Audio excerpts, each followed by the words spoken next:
Ladies and gentlemen, you still haven't. It's only been 5 minutes. It's literally been 5 minutes. That's a pretty short intro, all things considered. Um, we have a stream tonight. I woke up very fucking late, so yeah. This is really like my Saturday because I'm off Sundays or on Mondays. So we are. Just give everyone a sec to get in here. Doesn't really make too big of a difference. It doesn't make too big of a difference now these days, man. Viewership's low. Can you cash at me 30 bucks so I can pay back Apple and donate to you? Yeah, dude. Sure. No worries. No, my budget I spend on chatters is like up for the next month because I bought someone Cyberpunk for their birthday. So, um, there's a lot happening, like everywhere, both mainstream drama and shitter drama. Tonight we're saving it just for the shitter drama because it's a late night stream. So we'll have fun, we'll fuck around a little bit, cover some less pertinent stuff. I saw Ivana said something about Chud the Builder. It's so funny because I had shit about him saved to a docket from days ago. I was gonna do a segment on him, and now apparently he's been arrested. So I'm gonna save that topic for tomorrow. What?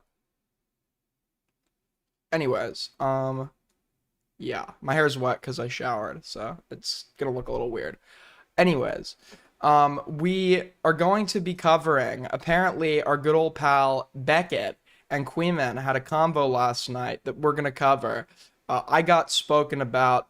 I was watching it, but I was like totally out of it, so I don't remember, I don't remember a whole lot, so, which is good because you can get some of my raw reaction, but the parts that I did see were pretty rage-inducing.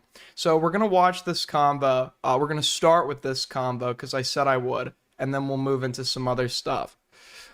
Um, to do that, we're gonna need to pull up the Cope and Seethe YouTube channel. What's up, Mira? What's up, everybody? So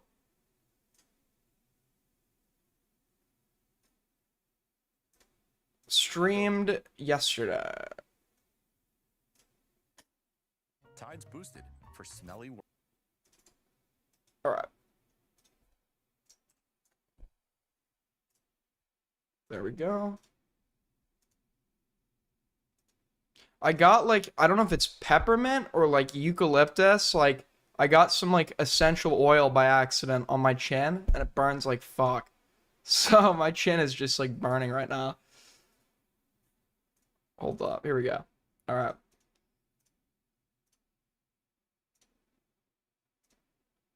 I'm still waking up a little bit. I know it's 10 o'clock at night. So it might take us a sec here to get fully locked in. I've some coffee. Okay. Well, so it's this stream right here about June the King's June the King devastates the quartering.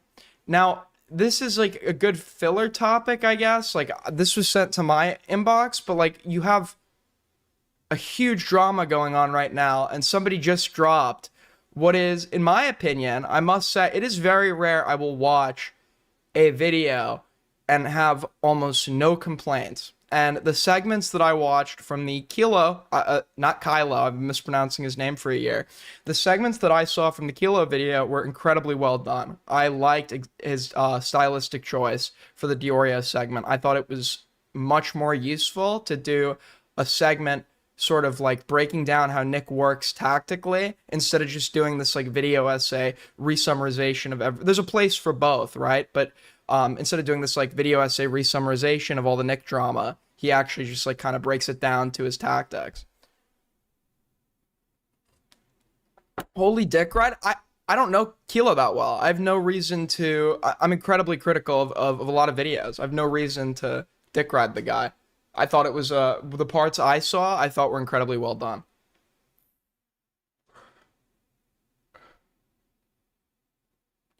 Sometimes I think you really are a black man inside. What do you mean essential oils? Never heard white people say they acquired that.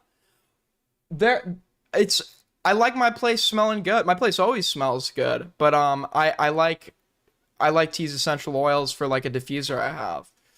I use lavender at night, eucalyptus during the day. It smells very nice.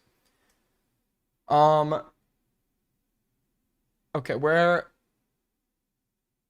going to timestamp.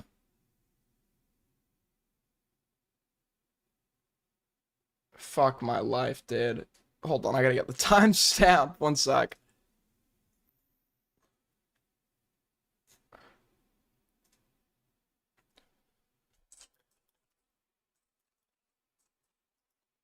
Hold on.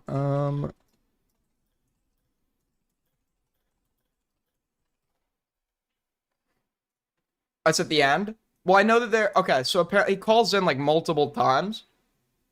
Professional streamer, by the way. It's a late night stream, man. We're doing some shitter topics. I hate you, especially if you talk about some Reliant on. Why don't we just transcript search, actually?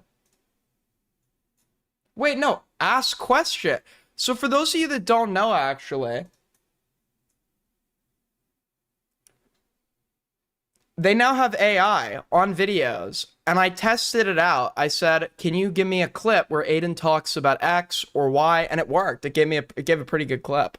I'm not like an AI bro or anything here, but like, let's try this. What timestamp does Kuihman call in? To argue with Beckett.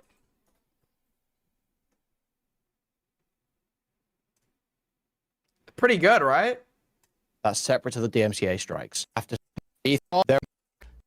So if you guys ever need a clip of something or ever want a clip, this can help. It's not perfect, obviously, because it's AI. But I think this is a very useful integrating AI with like engage like for videos and shit to ask it questions about when stuff happens in the video. I think is incredibly useful. But you can use that. You just have to go down to the ask questions feature. My opinion. literally post fake, they doctored posts. I'd be like, oh yeah, that's pretty bad. I don't really agree with that. And then I'd cover whatever else Use 300. Oh yeah, I forgot about that. Something about the environment. is on the topic or the docket that day. You're not entitled to my support. Okay, hold on. Posted What it did on it say? People deserve to sweat. Just my opinion. Aiden will have AI psych. I've been talking to AI for like a year. Literally posted fake, they doctored posts. I'd be like, oh yeah, that's pretty bad. I don't really agree with that. And then I'd cover whatever else is on the topic or the docket that day. Oh, You're not okay, entitled okay. to my support. Posted it on our subreddit saying I was banning people who were wishing a happy Rom. Wait, hold on. Isn't he just saying he doesn't give a fuck about the H3 snark people then? He's like, he may disagree and not support it, but he's not going to launch like a defense of them? Yeah, that's sweetbag. Yes, Beckett. So the cool thing about principles is when you have principles, they're applicable regardless of whether or not you think the target is whether or not you think the targets are personally preferable or likable to you, right? That's the great thing about having principles. It doesn't matter that like subjectively you'd have to apply it in the defense of somebody you happen to dislike, right? If you're a principled person, you can be fair and assess something regardless of your like or dislike for the individual at the center of it. I've given, for example, already mentioning Parry, like I've given Parry, I've been fair to Parry when he was like arguing with like the Trough and Aiko on certain points, because I try to be principled. Obviously, bias leaks into shit. Sometimes you can't really help it, but you should consciously attempt to recognize that and combat it. Which again, I disagree with. Right. Which again, I disagree with. But it sounded almost like you were doing like a soft... Is that all he was doing? It sounds like you're like kind of minimizing a little bit.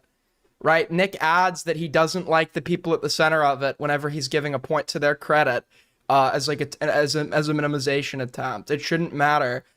What you can say is... A good thing to say here is... I don't like the people at the center of this, but even I can admit this is still wrong. That's a way to signal your dislike for the parties involved, but indicate how that dislike is still allowing for the application of principles. I personally had no love for the Tom accuser, right? I think she's a horrible person, and this might affect, what this will affect is maybe how emotionally invested you are, if emotionally invested at all. But like, because I didn't like the Tom accuser, although I didn't particularly care what happened to her, right? On principle, we can say this is like a bad tactic, and like one of these people has a platform, the other doesn't, and we should hold people with platforms to greater scrutiny when attempting to apply our principles. And it was wrong for Brandon Buckingham to do that. Kuihman. Yo. Okay. I can unequivocally condemn doxing, no matter, you know, who is doing it here. Beckett can't, right? We saw that during the Sly Dog shit. Regardless of who the target is, regardless of, I can still just unequivocally condemn it. Beckett, what are you not getting here? There are strikes, DMCA strikes, and then there are lawsuits. Hassan says suing Redditors. He means strikes. He's talking about the strikes. Right, okay. He said you filed frivolous lawsuits. He means false DMCA strikes. Ethan knows that's what he means. He engages on that basis. From when he was doing takedowns of clips, if I remember correctly, right? I'm not super locked into the HD shit. I'm like not gonna know certain things in this argument. That's but we're gonna. I asked Kuihman to send me because he had some of the evidence for his argument. I asked him to send some of this to me, but I'm not super tapped in, but my understanding is when we're talking about DMCA and copyright in the context of EHD, you have like a few different situations that sometimes get like you can confuse. But there's the lawsuit shit in regards to what was happening with like Denims and fucking Frogan and Casey Tron, right? When he was wasn't he, the claim relied upon they were trying to create like supplemental, they were trying to provide content that was supplemental to his to get like take viewership, whatever. It was done on the basis of copyright, if I remember correctly. I don't remember where defamation per se came in. I remember that being an important part of the argument, but I'm forgetting where that was applied. And then you have him going after people on like H3 Snark and doing DMCA takedowns of clips. That's what they end up talking about. Okay. Nick knows that's what's being said. He engages with that and says that it's about members-only content being struck. Nick says, as far as the lawsuits, I'd have to see what comes in there. So disregard the lawsuits. I don't know why you're saying he has to wait for lawsuits for his take. No, he doesn't. That's separate to the DMCA. Yeah. So he conflated the two. Beckett conflated the two situations, which, to be fair, I might as well, but I would certainly make sure before I gave pushback or a counter argument, I would know what the original argument was referring to.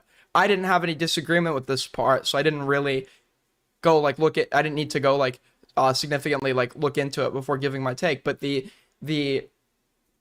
like that this is where the confusion happens. So the question here is he going to revise his like position accordingly? Which I don't think this will be a big deal if he does.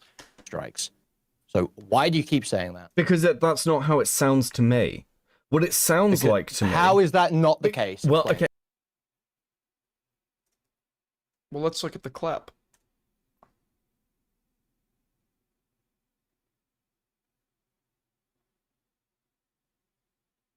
Ethan reacts to Nick showboating on August 25th.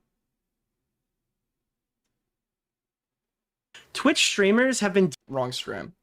I'm trying to find the clip that they're referring. We'll just look at the watch Beckett watch it. So we're at 7 hours 7 minutes for the debate. 7 hours 7 minutes. Remember that. As far as and then the clip that Beckett was watching is right here. May 3rd. So let's do May 3rd first. So this is before the lawsuits come out. We'll have a look at Nick's response to some of this shit. Okay. fat fucks had to sit and cry and get scared for the night, where they thought the big mean Ethan Klein lawsuit was going to be in the mail the next day. I think that, honestly, it should be... Okay, so right now, when he says before the lawsuit, what Nick is referring to is the reason lawsuit is being brought up here, I'd imagine, is like the fear of a lawsuit. He's like salivating over these people being scared of getting sued by Ethan. Not that he's actually done it. That doesn't mean this clip is in reference to the actual lawsuit that Ethan was engaged in. Therefore, this occurring prior wouldn't be relevant. Quinn would be correct. Make vocal unhinged fans scared again should be like the 2025 motto. Holy shit. I'm the verdict is out. Wind it Why? back. Okay. That's retarded. That's retarded. What was even the nature of the original clips that Ethan was DMCAing? These were clips that painted him in a bad light, no? It wasn't just like he was DMCAing like this is what I'm against.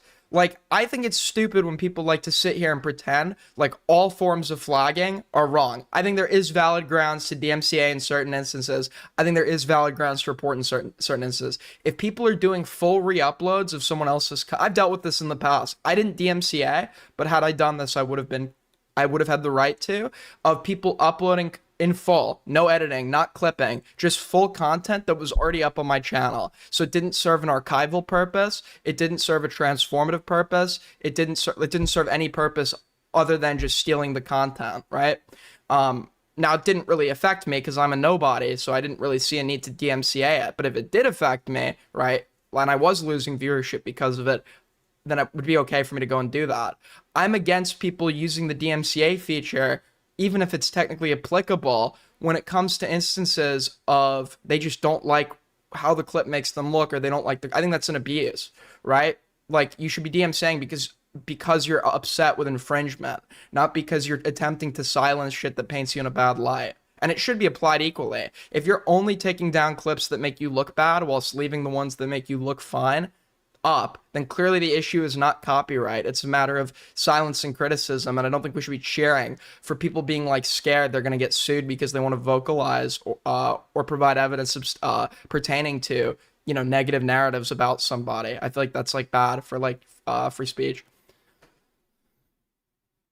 Thank you so much, Cal with the 2. Nice haircut. It's not a haircut. My hair's just wet. Going off your timestamps here.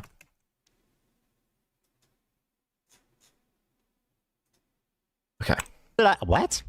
This is on your frivolous lawsuits to Redditors, to anonymous Redditors, knowing full well that they would be scared into submission. You also posted about that on your Instagram stories as well. By the way, all right, I think that's the basest part. Like, that's the best part of this, is that he scared a bunch of Redditors into shitting themselves and shutting an entire subreddit down.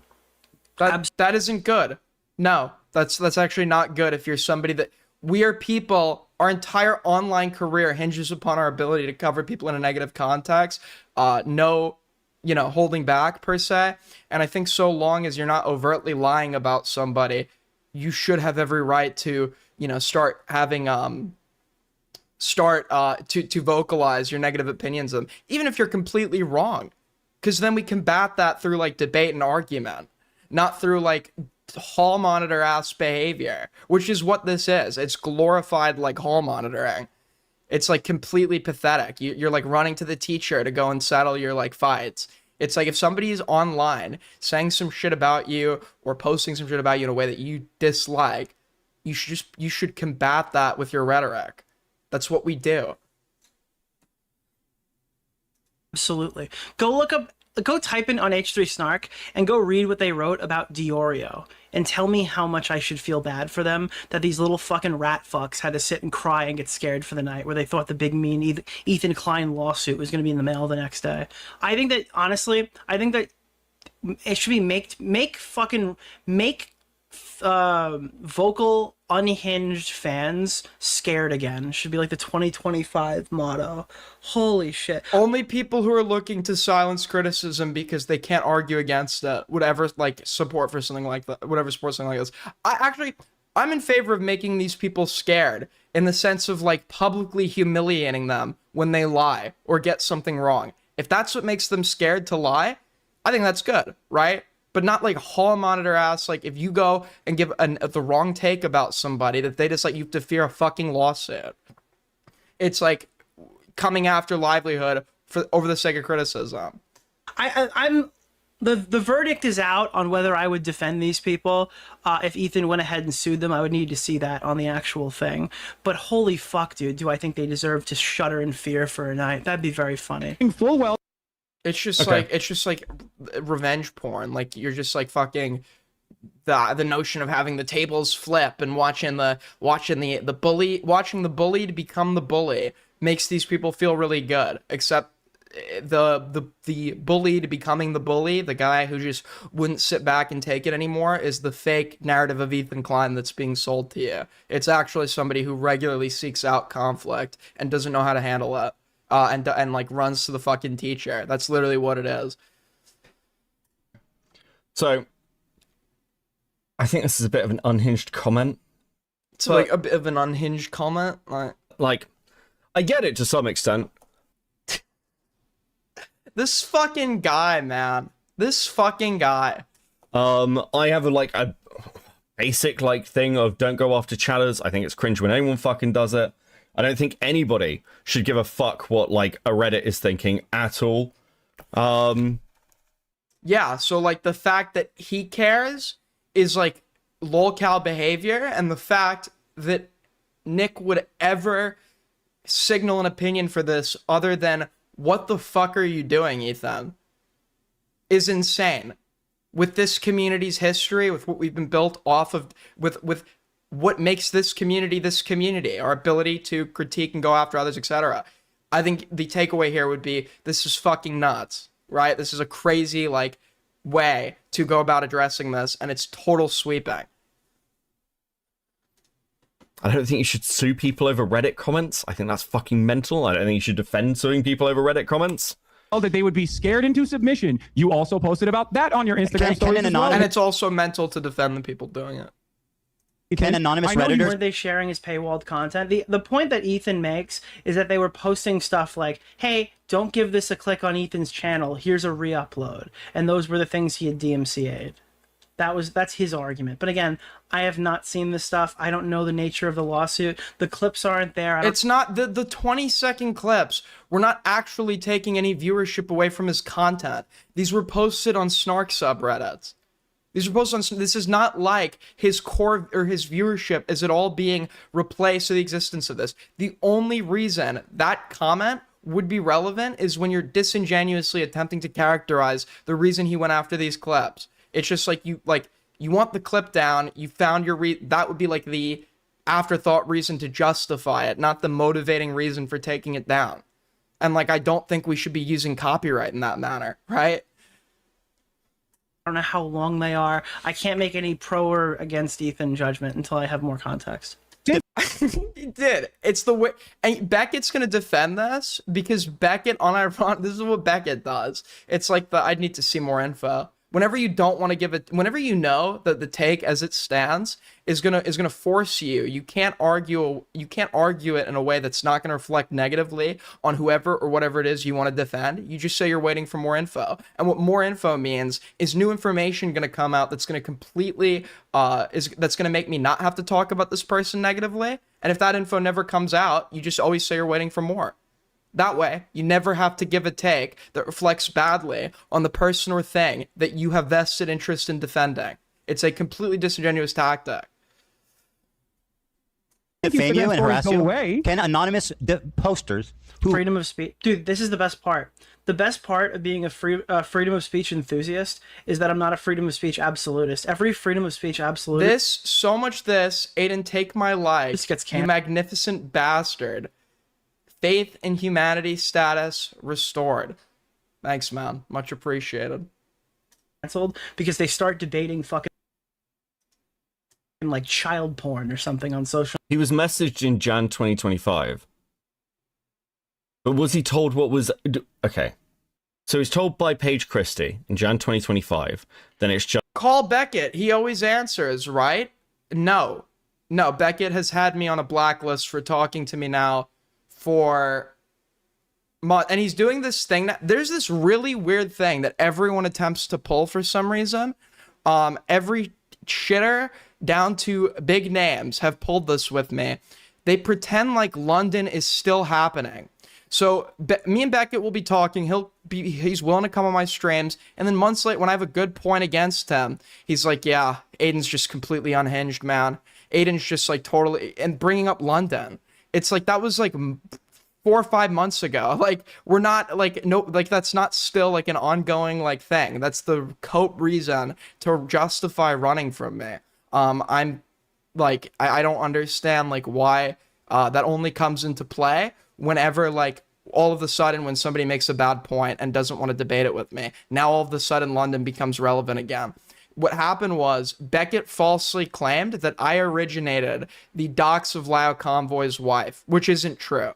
And the reason that he would know this isn't true is because Beckett's mod and good friend Gilded Pooh had put this dox out there a long time before I sent it in a locked Discord chat, right? So to claim that I originated it, you would have to, that completely just like takes away any responsibility from your guy for doing it, right? Like, I didn't originate this. I was like drunk. That's how I wouldn't have been able to find this if I was trying to, if it hadn't already been originated by someone else. I don't know if Gilded was the one who originated it, but he was one of the earliest people to put Lao's wife's face out there. Publicly, by the way. Publicly. No, Goat Kato didn't even originate it. She sent it to me before any of that happened, right? But the reason she even had it is because it's been out there. It's been out there for forever. Because Lio would regularly give his own fucking address away and his full legal name, etc. It took anyone who wanted to fuck with him one Google search. They then posted it in connection to her, right? Making like troll YouTube channels and shit, which is what made it so easily accessible. Tons of people have posted this in the past, well before I did, right? That doesn't mean that it was right when I did it. It was still spreading it. And even though dox is already out there, you should never spread it, right? That's wrong. That goes against my principles. But Beckett's own guy did this, right? You can't really use that as like an excuse to run from a debate where you made an incorrect claim about me that to this day I don't think he's ever gone back on or revised. Just clips, right? But Ethan's argument, and indeed like what Diorio is pointing to in the like lawsuit. Damn, Beckett's the one, he brings it up in this stream. Someone just asked me, okay, somebody just asked me, why don't you call Beckett? Beckett is refusing to call me under the pretense that I'm unhinged, and he uses London as his invoking example, something that he does on this very stream. So in what godly fucking earth am I supposed to go and answer that question without bringing up London, you stupid fucking retard? Is this, which from Diorio's position is like, this is fair to take down. I disagree with this position. It's like, I'll stop bringing it up when people stop using it as an argument against me. I have a right to address arguments and falsehoods made against myself. And I'm not going to just not talk about it if somebody has continued to be disingenuous about this, right? I will absolutely talk about it without shame. But again, that's his position. It's publicly stated. He's literally telling you he's dodging the story. He sent the evidence of this stuff and he wouldn't support and is avoiding the evidence while saying that's what he'd do. Yeah, they're looking for more info. Anyone can see through this, man. But he was waiting for the lawsuits to come out. This is like May. This is before the lawsuits are there. The lawsuits wouldn't fucking matter. The lawsuits wouldn't matter because this pertains to the DMCA. The DMCA shit. And there was enough in this clip for Beckett to figure it out. I was actually gonna defend Beckett on this. Being like, okay, he got it confused, but like, I would get the same thing confused. It's really just not a fucking like big deal so long as he concedes. The problem here is, in what we just saw, there is more than enough info to figure out what Nick's talking about. And Ethan... Yo, thank you, Kirby, for the 5. Hey, Aiden, I paid for you to see this message. Well, that's very much appreciated. Thank you so much for the generous tip. Thank you. Really.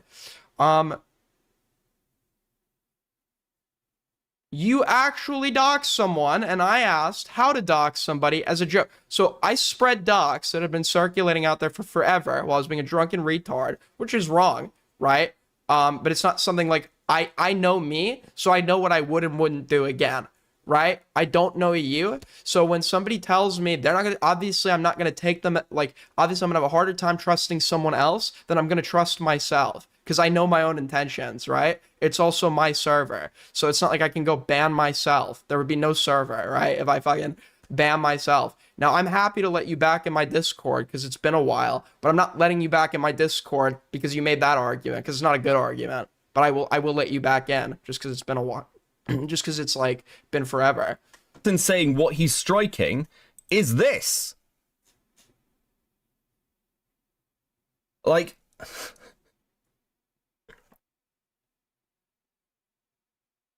okay, unless I'm missing a clip somewhere of Ethan saying, yes, I took down the clips. Okay.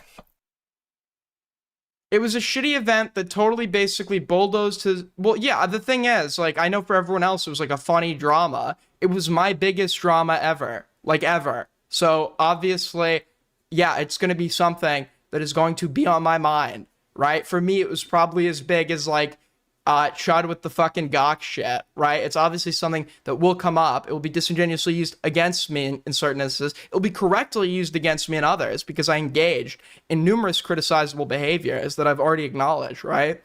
But to expect it to just not be something that would come up a lot on this channel is kind of like, I don't know. You're not really seeing the reality of it.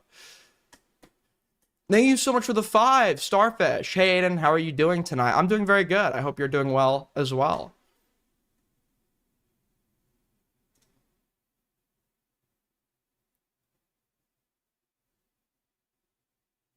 Dude. I understand why a YouTube creator would mind this. It could open the floodgates. Yes, which is my consistent position. Fake. They doctored posts. I'd be like, oh yeah, that's pretty bad. I don't really agree with that. And then I'd cover whatever else is on the topic or the docket that day. You're not entitled to my support. We all make... Well, yeah, but that's why it's weird that this community hasn't moved on. Because their guy did it worse and before me and to the exact same person.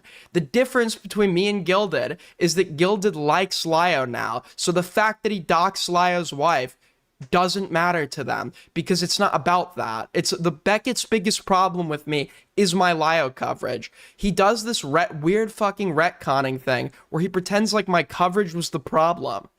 Nobody's been... There was no substantial criticism against my coverage. Even people who were criticizing me at the time admitted the problem was my behavior on my Discord. That's the issue. The issue was a event that happened one night on Discord. The coverage is all true. Like, regardless of what I did, like, it's still true, Beckett. Your guy did admit on your ex's stream to asking a minor to film CP of themselves. It is true that this guy was calling up the schools of 16-year-olds to falsely report them as threats, doing this weird found family shit, taking in like vulnerable like young people and then fucking getting like weirded out when like the autistic abused young people were acting like autistic abused young people. Like, he did all of this. All the coverage is still true. Nobody's pointed out anything I've said yet in the coverage that was like particularly unhinged or incorrect. It was just what I did off platform that was unhinged and incorrect. But the coverage is not the issue here. Okay, hold on. People deserve to sweat. Just my opinion. Literally posted fake. They doctored posts. I'd be like, oh yeah, that's pretty bad. I don't really agree with that. And then I'd cover whatever else is on the topic. Beckett does this thing when he's asked a question or he goes personally wouldn't do, and yeah, that would only come up, by the way, for people that he likes and has vested interest in the defense of or doesn't want to take on in a fight. It's blatantly sweeping. Or the docket that day. Oh, You're not entitled to my support. Posted it on our subreddit saying I was banning people who are wishing a happy wrong. Wait, hold on. Isn't he just saying he doesn't give a fuck about the H3 snark? I'm gonna wait till Beckett talks about me to talk about me. We're gonna talk about Kuihman and Ethan and the Ethan shit right now, because I admittedly sometimes go on diatribes about shit that pertains to myself. Sometimes missing the core conversation that needs to be happening. People then? He's like, he may disagree and not support it, but he's not gonna launch like a defense of them. Which again, I disagree with. I like personally like disagree with and like whatever. Right. Kuihman. Yo. Okay, Beckett, what are you not getting here? there are strikes. Wait, hold up. I gotta grab my charger because my fucking vape died.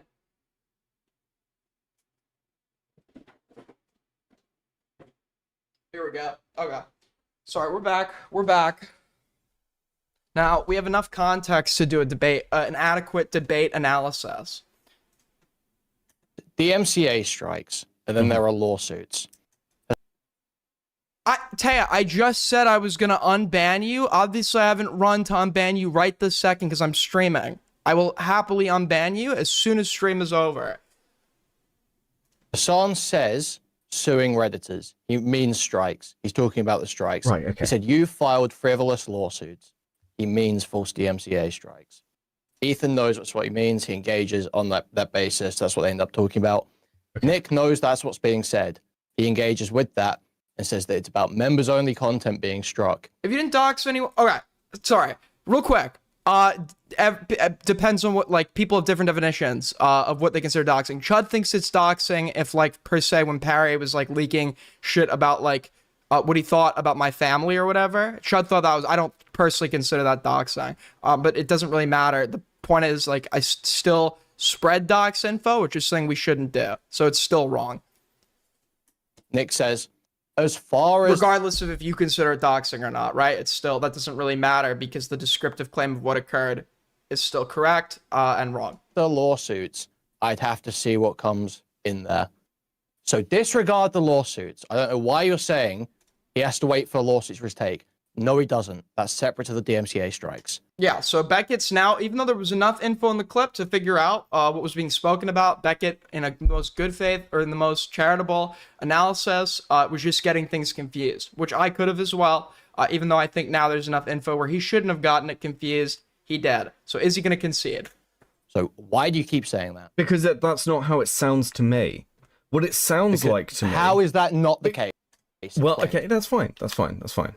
What it sounds like to me is Nick saying, okay, well, if he's going after them for, like, the members-only content, which is Ethan's argument, they're talking about the lawsuit. I agree with you. Hassan means the strikes. You're not... No. You're rambling. Explain how that's not the case, Beckett. Explain how the lawsuit and the DMCAs are not distinct. I really am curious what the ACC is going to think about Kuihman. It's going to be, like, all, like... it's going to be some tone policing, for sure. It's going to be, like... he's, like, so aggressive and mean and stuff. But aren't the DMCAs the things you just sent me listed in the lawsuit? Yes, they are referenced in the lawsuit. Okay.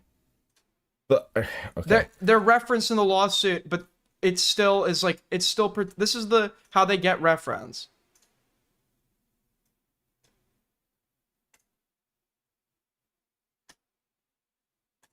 DMCA takedown. On August 1st, 2024, TI issued a DMCA takedown for the H3 Snark post entitled H3 Live Show Behind the Scenes. The post contained a complete version of TI's video, H3 Podcast BTS, which was members-only content, i.e. accessible only to paying members.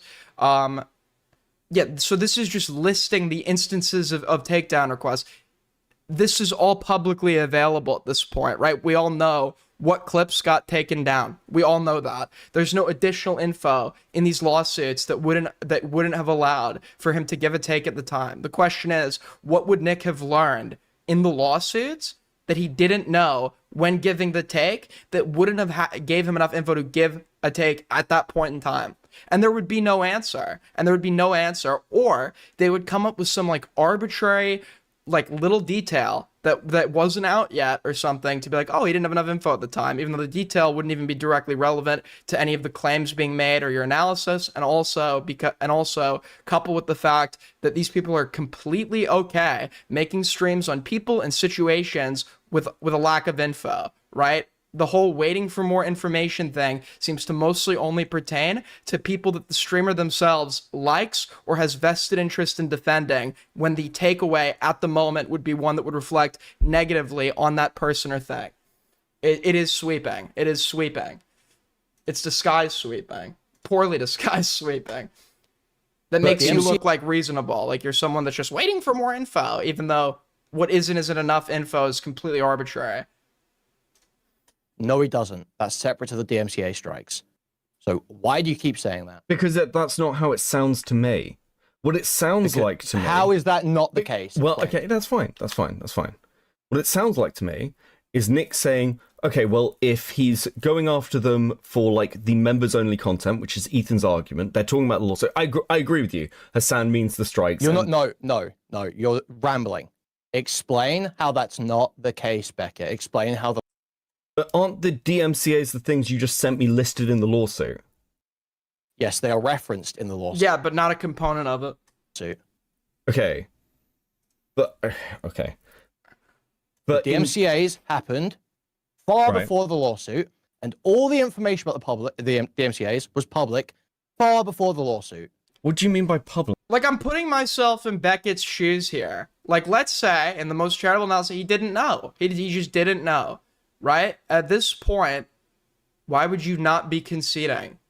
Just say, oh shit, dude, I got these two things mixed up. He clearly knows more about this than I do. You're not going to win an argument like this, where the other person has enough knowledge on this, where they're like pulling up evidence on the spot, right? And you're somebody that's just like reacting to some secondhand clip and just don't know enough about this yet. Like, I don't know. It's like honestly suicidal to just not immediately concede in a debate like this. You're going to lose. There's no situation you come out of this winning.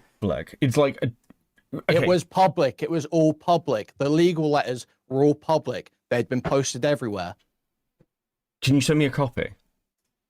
I don't Yes, know I'm the sure story, you so please send me the copy. Okay? No, I keep laying this out to you, Beckett. This is why I'm getting frustrated. Is I'm That's telling fine, you that's explicitly. fine. You've read the message, and you explain what's in the message, and then it goes in one ear and out the other, Beckett. Okay.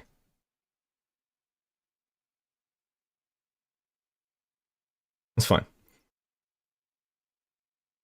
So that Reddit post Yes. that got taken down. You know about this Reddit post got taken Yes, down. yeah. I showed that at the start of the stream. Did you show the Reddit post that had been taken down, or did you show it as taken down? Yeah, I don't have an original copy. You don't. You Right. don't have the original one. No. Okay. Look, I get it. I get not having all the facts in the course. Live streaming is raw. It happens kind of, you're kind of going about it as many times I'm developing my understanding as the stream's going on, right? So it is very easy to get things confused. It's very easy to not have something pulled up per se, right? So I'm trying to be charitable here, but what I can't be charitable to is just like I just don't understand why we're not like making a concession yet. I feel like there's just like at this point, like whatever, if you keep this going, there's enough here to know you're about to fucking get like totally like butt fucked. Because when Nick has that conversation with Paige Christy, obviously that thread is still there. That's in January of 2025. Okay. Oh, look, Beckett's chat coming in with the brave, I don't care. So we're totally clear. Have we ever just like considered nobody gives a fuck what you care about? Have we considered this? Have we considered it seems like caring or not about something really hinges on whether or not you can argue for it, and it's like super convenient that nobody ever cares about things that happen to make them or their positions look bad? Who cares that you care? Who cares? Yeah, that's fine. That's fine. Where is it? Dick has pulled this up yesterday. I should find it.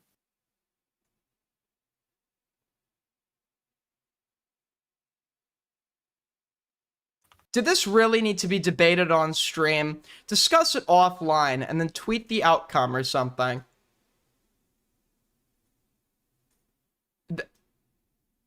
What are... This is the ACC. This is why, by the way, why I said before, and I was winning a losing battle, because you're never going to go into a community like this and win being a debate bro, appealing to like common sense when these people are clearly without it, right? This is the only community someone like Lio would have been able to be respected in, or anyone who's respected in that community. So I kind of lost trying to appeal to within the community itself. You're never going to fucking win that way. These people are all morons. Oh my god, this day it's wait, here it is, I think. It's fine. There's no rush. We're at like 8:10 in the morning. Fine. Here you go. Right. Okay. Let me send you this timestamp to the stream. Pull up on this. Okay. So all of this has everything listed, linked, all the Copyright shit strike. there, and this is sent to Okay. Nick, January 2025 or December 2024, maybe. Okay. Give me a second. Yeah, but have we considered he needs more info? Has anyone considered this?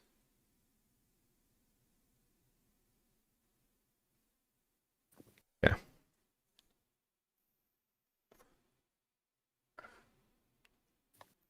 Yeah. I mean, again, this should have been covered. Go to bed. This is not worth it.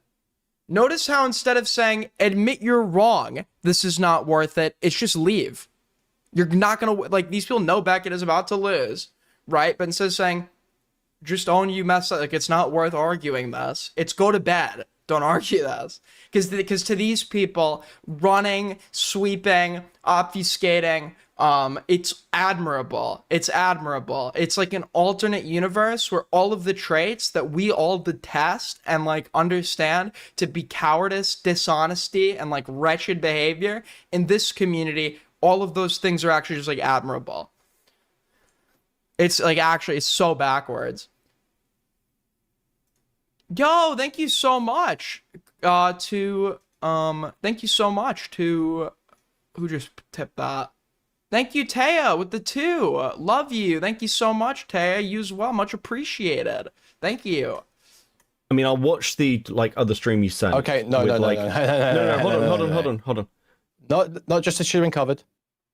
And I want you to answer this question, Beckett. Sure.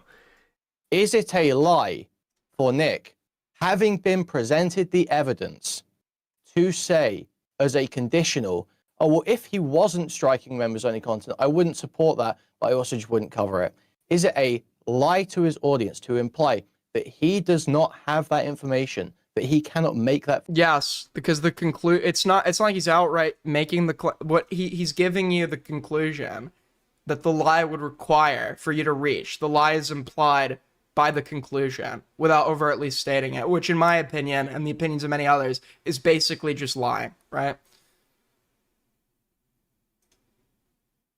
There are a lot of tactics people will do that will function in essence exactly like a lie, but it won't necessarily be like an overtly stated falsehood. It will be implied, it will be framed, and this allows them to have all the benefits of lying to your favor without actually having to risk as much as you would be risking when you overtly tell a lie. Verdict yet?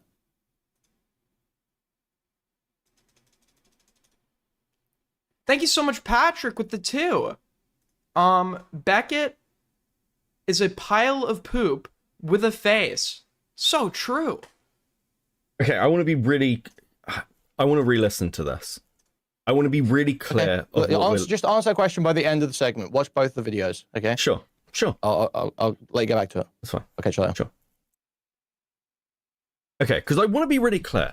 If Diorio is misleading the audience on this,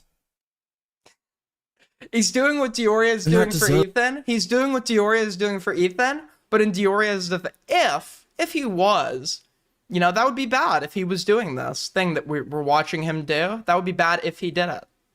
If he did it. Supposed to be like no. Oh, this Leia person, they were commenting because people were trolling back. Do not do this, by the way, guys. I think we used to do this and it was funny sometimes. But it is rating behavior, and I condemn it now. Don't like go into people's chats and start and spam. I think it's gay when people do it to me, and I don't think we should be doing it to other people. With that being said, people were coming into Beckett's chat, trolling and being like, Aiden wants to call in, and this Leia person, they treat me like I'm a rapist there, by the way. Like, to these people, I am viewed as a rapist. It's like, if you let him on, I will unsub. Just so we're clear, relative to anything that anyone in that community has done ever, even the accepted people, I'm not talking about the lolcows, it's not even close to as bad, right? You just say it for what it is. Because of Lao convoys, complete lack of like protection of his and his family's OPSEC. He's been doxxed in the years he's taken on people to troll them, and I, like a drunken retard, spread that dox to try to be some like funny fucking edgelord or whatever in a locked Discord chat, which was wrong, right? But it is not the way it is spoken about.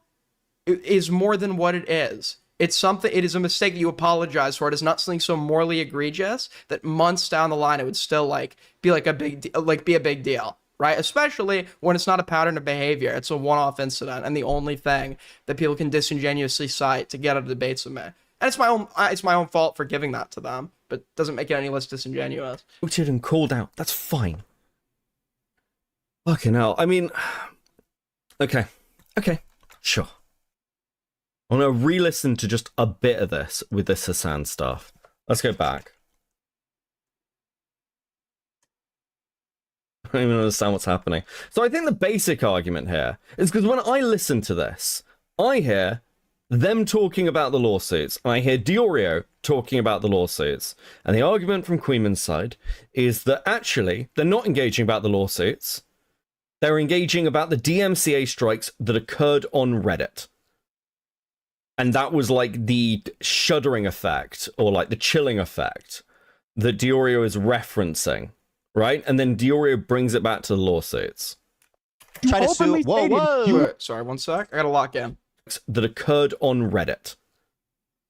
And that was like the shuddering effect or like the chilling effect that Diorio is referencing, right? And then Yes. Diorio brings it back to the Yes. lawsuits. Yes. Try to sue. Whoa. Wait. Did he bring it back to... I did not hear him bring it back to the lawsuits yet. I just didn't hear that. He was literally just talking about the Reddit. That's all he was talking about. I mean, maybe like the chilling effect would be brought by the knowledge that Ethan is willing to sue people. So there would be like an implied threat that could be the next step, and that's the chilling effect or whatever. But this was about the Reddit shit, which is the take on this is so ridiculously easy. It is just like mind-boggling to me why like this simple of a fucking concession can't be made. When did I to their families? Hold it. What? This is on your frivolous lawsuits to Redditors, to anonymous Redditors, knowing full well that they would be scared into submission. You also posted about that on your Instagram stories as well. By the way, all right. Sent anonymous lawsuits to the Redditors to scare them into submission. Just to be clear, Hassan calls them lawsuits because Ethan's lawyer was the one filing the claims and sending DNC letters. It's just shorthand.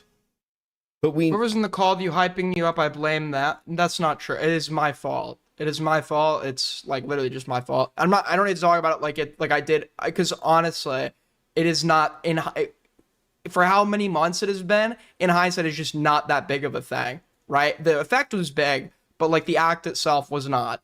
And I'm not gonna sit here and pretend like it was, but simultaneously, right?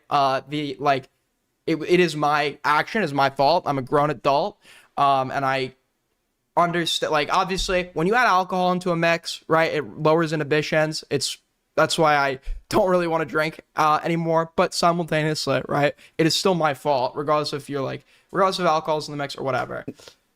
Like, okay. I think that's the basest part. Like, that's the best part of this, is that he scared a bunch of Redditors into shitting themselves and shutting an entire subreddit down. Absolutely. Go type in on H3 Snark and go read what they wrote about Diorio and tell me how much I should feel bad for them that these little fucking rat fucks had to sit and cry and get scared for the night where they... This person is so dumb. Does Kuihman live in America? Hearing the guy with the most like cock in his mouth, British accent ever. It's not even like watered down. Is it person American, guys? I'm not sure. True. I agree. Charm to wine. I like wine still. I'm a wine enjoyer, but I don't really get wine drunk. I just like it with my food. They thought the big mean Ethan Klein lawsuit was going to be in the mail the next day. I think that it should be make vocal unhinged fans scared again. It should be like the 2025 motto. Yeah, look, can you do me a favor? If you have the letter, if you just put a video together, can you Beckett, do you need a phone number for the local women's shelter? If you reach out, someone will help you. This abuse cannot continue. I like Bug Squander. I don't think he likes me very much, but I like him. But he did like have an Unc moment the other day. He thought he was like referencing something. He's like, yeah, he DM'd me about it the other day. I was like, Bug, I have not messaged you since August. I don't know what you're talking about. It was like when Chad said, when Chad was like cutting, quote unquote, cutting me off. When Chad was like, yeah, man, I appreciate all the years we had together. Whatever. I've not known you for years, Chad. I've known you for 1 year. You just DM me the fucking letter? Is that cool? Can you do that? Dude. He needs more info. He needs more info that he's gonna get and then still argue this for some reason. Good evening, Bug Squander. How you doing, buddy? Oh, holy shit. I'm the verdict is out on whether I would defend these people. Diorio's made statements again and again that he is no law pro, whether that be to his benefit or... So don't choose... Like, if you don't want to be political somehow in today's landscape, which I think is an adult, especially an American adult, I think everyone needs to get political at this point. Like, if you're not... if you don't know what's going on in politics as a grown adult in the United States right now, that's not good. You should absolutely know what's going on. It's affecting your life. Including foreign policy, right? Why do you think gas prices are high? You should absolutely be learning about the Middle East. You should absolutely be learning about politics in this country, right? And Nick flagrantly will like talk about how apolitical he is, about how much he doesn't know about politics, when it has demonstrably affected his takes and led to him having the wrong conclusions. This is a political drama. You have to know politics to engage with this on like a on any complex level, nevertheless basing your entire existence online surrounding the coverage of it. And there's no excuse that far in to not know enough about politics, right? And if you're regularly covering legal stuff, it's not an excuse to not know the law. There is some law you absolutely should know if you're like covering legal shit and lawsuits. You should absolutely familiarize yourself with, you know, if it's the first time not knowing, this is a concept that is only coming up for the first time, then I get not knowing. But he's repeatedly covered legal drama. He's repeatedly and based his career around covering a drama that hinges on politics. Like, there's no excuse for being ignorant on these things. It's just a lack of research at that point. If Ethan went ahead and sued them, I would need to see that on the actual thing. Okay. To me, that is very specifically Nick talking about lawsuits towards the Redditors. Right? He's not engaging... Sure, he's not engaging with the conversation about the DMCAs. If that's what this conversation between Hassan and Ethan is, I'm happy to take that as the shorthand. It's been like 2 years of him covering politics. Yeah, the cope is he doesn't cover politics, though. The cope is when you're like accusing someone... When you're discussing concepts like anti-Semitism or the conflict in the Middle East and people having the incorrect takes about, you know, foreign policy and Israel, etc., somehow you can talk about that all day and you're not talking about politics somehow. I mean, what the fuck do people think politics are exactly? Like, the way Hassan's talking about it. But holy fuck. I think if you cover politics, you should know about it. I don't think every adult needs to know. You don't need to know everything going on. You should have some base level of like civic knowledge. Everybody should be participating in our election process. It's like too important now to sit this out, right? You should have basic civic knowledge, and you should, you know, these things are affecting your life. Right? What we're doing in Iran is affecting you. If you drive or like you should be familiarizing yourself with these things. Do I think they deserve to shudder in fear for a night? That'd be very funny. Full well that they would be scared into submission. You also posted about that on your Instagram stories as well, Ethan. Can anonymous I know Redditors... Were they sharing his paywalled content? The point that Ethan makes is that they were posting stuff like, hey, don't give this a click on Ethan's channel. Here's a re-upload. And those were the things he had DMCA'd. That's his argument. But again, I have not seen this stuff. I don't know the nature of the lawsuit. The clips aren't there. I don't know how long they are. I can't make any pro or against Ethan. I don't think the DMCA was even registered in Nick's head. I mean, there's a bit of mind reading here. Okay, sure. At the very least, At the very least, he should have been fucking aware of it. Because this is content he is covering. Yeah, how are you going to argue he isn't? How are you going to argue that he isn't? It's not that he should have been aware of it. This is not a matter of ignorance. He was aware of it. There is no world that exists where he was not aware of it. He's just fucking lying. This is literally, you're like offering a fake concession, but you're conceding to something that makes him look way better than what is actually going on. You're attributing ignorance to malice in this case when we have more than enough here to indicate malice over ignorance. And has covered in detail. I've done this with other people as well. I think lying is a really high bar. That is about the DMCA. Wind that back. I mean, we can never know, really, guys, if someone's lying. So, are you admitting you just are, like, incapable of making inferences? If you can make inferences that you can argue for the probability of, then you can absolutely assert that somebody is lying. We can never get inside somebody's head, but there are ways to figure out whether or not somebody saying the wrong thing was based off of ignorance or a lie, right? Especially when their knowledge on the subject is a matter of public record. Hold on. Into submission. To shudder in fear for a night. That'd be very funny. Full well that they would be scared into submission. You also posted about that on your Instagram stories Can as well, anonymous, Ethan. can anonymous I know you Redditors... Were they sharing his paywalled content? The point that Ethan makes is that they were But the anonymous okay, but if it's about the anonymous paywall content that was struck off Reddit, which had been a conversation and appears in the lawsuit, if that's the thing Nick is focusing on, Nick would be fine with that because Nick's position But some people are, it is like a matter of being, I am privileged enough where I don't have to know about politics. Okay, I come from, you know, well-to-do circumstances under this administration. If anything, like someone like me or someone like, you know, where I come from might even be, if I voted red, might even be doing better because what the you know, modern Republican Party functions as is something that goes after the groups that can't fight back for themselves while enriching the top, and furthering a wealth disparity, right? I'm privileged enough where I don't have to know, but I want to know because I don't think that, like, I think I'd just not be a great guy if I knew that I was privileged enough to not have to worry about this, but I knew other people were being negatively affected, and for that reason I just chose to never get involved. I think that's, like, not something that a good person should or would do. Not to say that I'm a good person, but I strive to be a good person. You can strike market replacements, which is what Ethan is pushing for through this entire thing of like, well, they're doing a market replacement, so there's like that content should come down. That's his whole argument in the fucking lawsuits.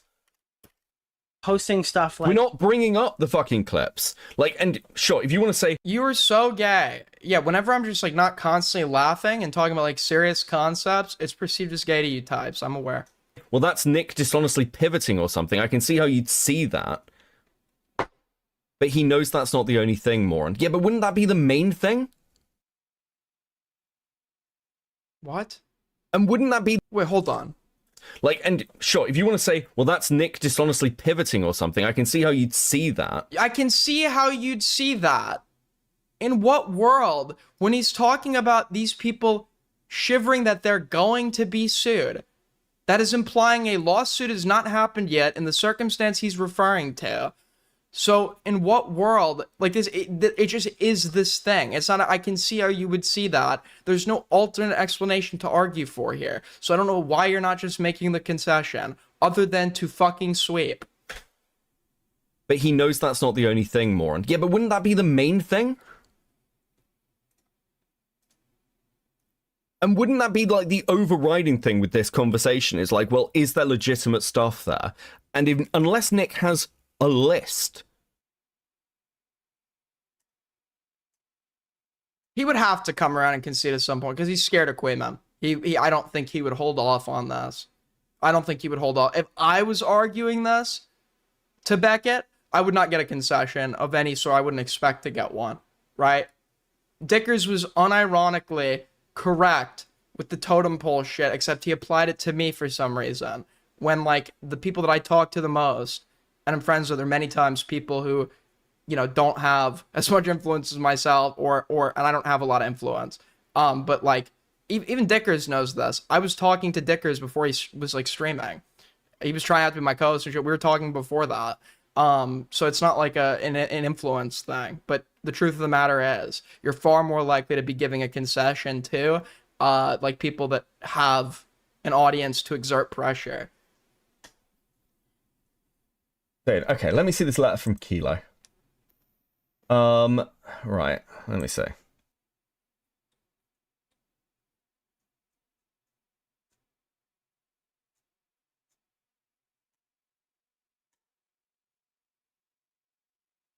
Can you sum up the criticism of Beckett in like 2 seconds? He engages dishonestly, engages in a similar sense to how Diorio engages, in the sense of providing covert sweeps that are disguised to look like one is being reasonable and hasn't figured out their take yet. Shit like looking for more info, shit like when you like someone, going for the most possible charitable explanation for why they did what they did, or agreeing to the easiest form of the criticism, just because you like them, when circumstance itself doesn't even attest to your version, right? It might even indicate the more malicious takeaway. What the other thing he does is, if he gets a claim that's wrong and there's nobody to exert pressure on him over it, instead of retracting it, he'll run and do so in the most dishonest manner possible. He publicly came out and falsely claimed that I had originated the dox of Lyle's wife. This is not true. This is a lie. I wanted to refute him on this, and now all of a sudden, I'm supposedly too unhinged to talk to. I'm like too unhinged, and I don't listen. I did listen. I listened, and you're wrong, and I want to fucking talk to you about it, and that's why you won't talk to me, because deep down inside, you know you're wrong as well, which is like, it's weird to me that then you wouldn't just issue a retraction. Okay, this is April.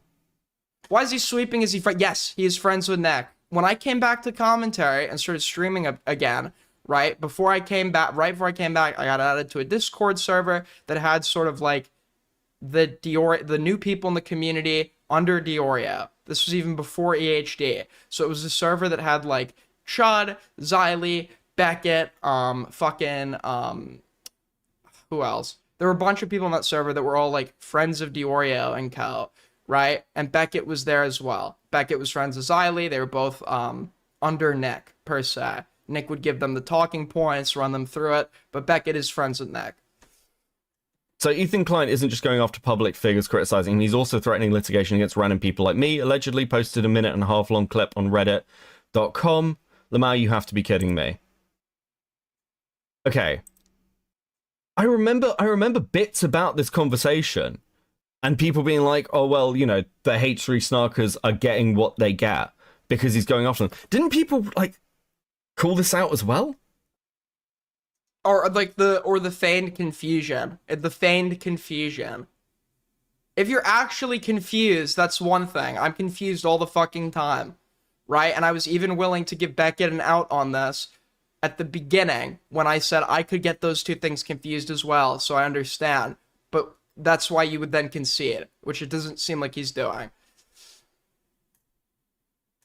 I feel like some of this just isn't new information. Anyway. Okay. Sure. Okay. Also, hold on. Because, like, Ethan was talking publicly about going after the H3 people in any way, H3 snark people in any way he could, right? And Nick brings this up, and he's like, I don't know if I defend these people if they actually got sued or not. I might just be silent on it. Yeah. But he was saying, it's great to watch them be scared. Or whatever. Why do you think they would be scared? Because he's indicated aggression towards them in the form of the DMCA claim, and he's somebody with a reputation for suing. So the fear would come from the fact that he's indicated hostility towards them in the form of the DMCA claim, which could possibly lead to them worrying that they're going to go and get sued. How are you still confused? Like, hey, don't give this a click on Ethan's channel. Which again, by the way, I disagree with. I think you should defend those people, even if they're fucking snarkers. But anyway. He treats Nick like Nick treats Ethan.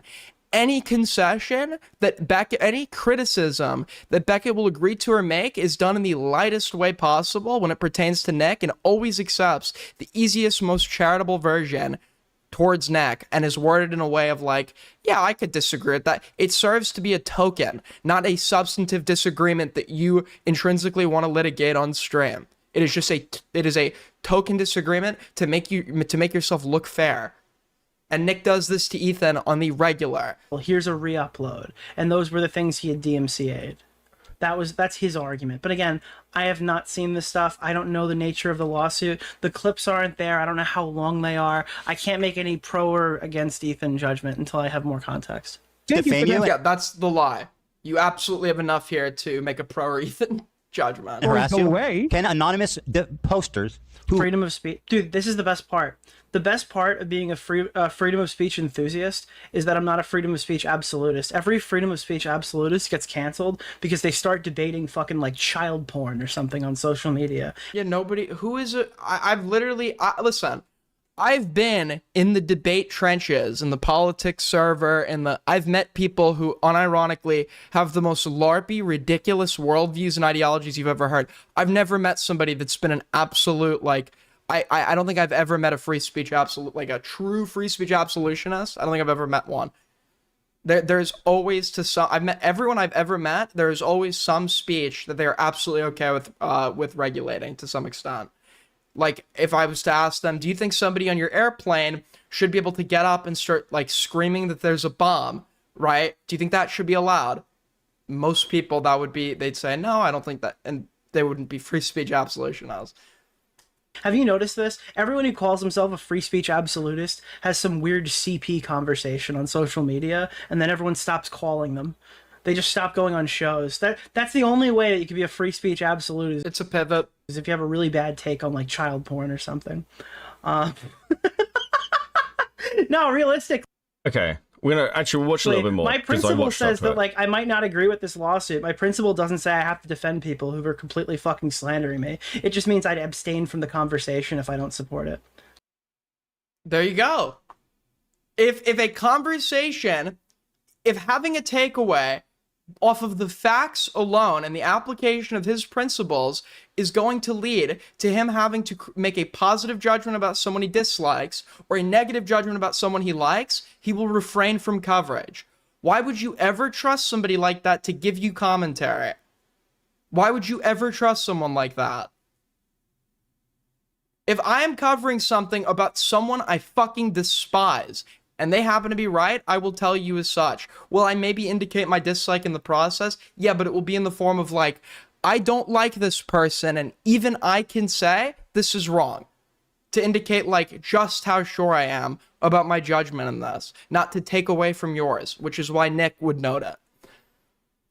That's where I would stand on it. Yeah, I don't know. I think these people deserve to sweat. Just my opinion. literally posted they doctored posts. I'd be like, oh yeah, that's pretty bad. I don't really agree with that. And then I'd cover whatever else is on the topic or the docket that day. You're not entitled to my support. Posted it on our subreddit. You're not entitled. He does this about everything, dude. He thinks everything's about like entitlement. Like when I would ask Nick to go and debate certain people or do, it's always about you're not entitled to this, you're not entitled to that. Everything's about like or if I'd ask Nick to, or when I'd like urge Nick to have the correct take about like Willie Mack or something, it's like people are entitled to have me come in and argue their point. It's not entitlement. It's you've established yourself as a figure in commentary, meaning that people's principles would create certain expectations of how you ought to exist, and they're going to talk about it. We do this with everyone. Saying I was banning people who are wishing a happy Ramadan. Okay. Okay, we're going to move on to Nick's coverage in the Adam McIntyre stuff. Let's do this one. That we never actually got around to watch. Paige Christy. Yeah, those unemployed snark people are the worst. Did you ever make a video? This one. Ethan Klein. I got 2 seconds. You can tell I got 2 seconds into it. Let's see. What are we saying here?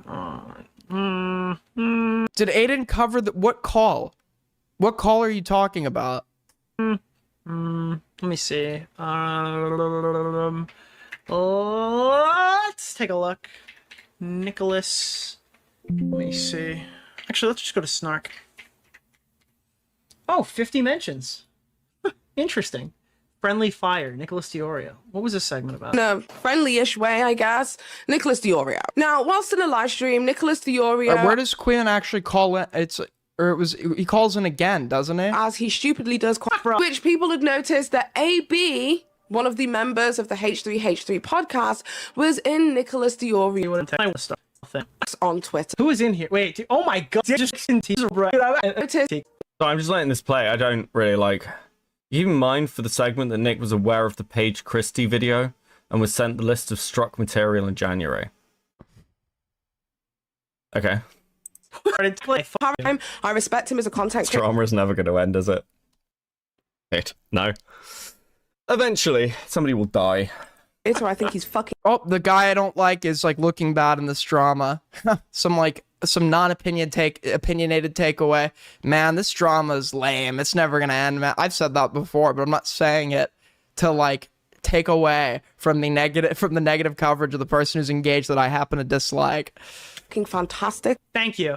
At what he does, even if I don't agree with him. However, as a person, I find him insufferable, as he does with me. He doesn't This is fair. This is a fair argument. like me either. However, I would say that there was a morsel amount of mutual respect. I stay in my corner, you stay in yours, and we're good. However, when I found out the update of Your corner is like way off to the side, though. You know, completely out of the way. You know, the H3 some would say it's like you know, just like a little area off to the side. H3 snark Reddit, as well There's also the ego, man. It's the fucking ego that's infuriating about this guy. You cannot, when you go to the, listen, whoever came up, I'm going to sound like green here. Whoever came up with the phrase, you know, be careful how you treat people on your way to the top because you don't know who you're going to be meeting when you fall at the bottom. They were correct. They were correct. I was having success for months. When that success fell off, I had to meet everyone at the bottom. There is no reason, like, the fucking ego shit is crazy. It's like, you're having an influx in viewership because you found a niche in covering a given drama. They're there because they care about the drama, but, like, that's not, like, attesting to necessarily, like, any exceptional skill on your end or something that would persist had this drama not existed. So I don't think it's, like, really a thing you should be using as, like, a big bragging point. Yo, thank you so much. Kirby with the 5, putting us a quarter of the way to Streamly Gold. That is so much appreciated. Thank you, Kirby. And if anyone else, you can help us out by tipping through Streamlabs Super Chat. And we have over 90 viewers right now. If you want to help us out, drop a like. We only have 29 likes. It's simple. It's free. You click one button, just one, and it helps us immensely. as well as the lawsuits and legal documents and all of that kind of stuff. I reached out to Nicholas Diorio to let him know about it. As you can see on the screen, this is exactly what I said to Nick. Oh, she leaked my DM. I think I wrote back to her knowing that she was going to leak my DMs. That was the intention. Hey, Diorio, just leaving you Was for clips. something, my whatever. Like, I would be so fucking...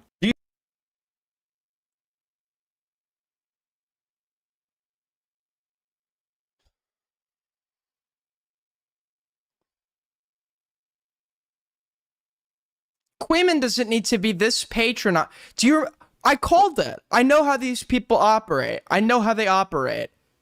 These people are offended by somebody saying something with like the wrong tone. If you say it in a mean way, it does not matter if you're right or wrong to these spads. It just doesn't matter.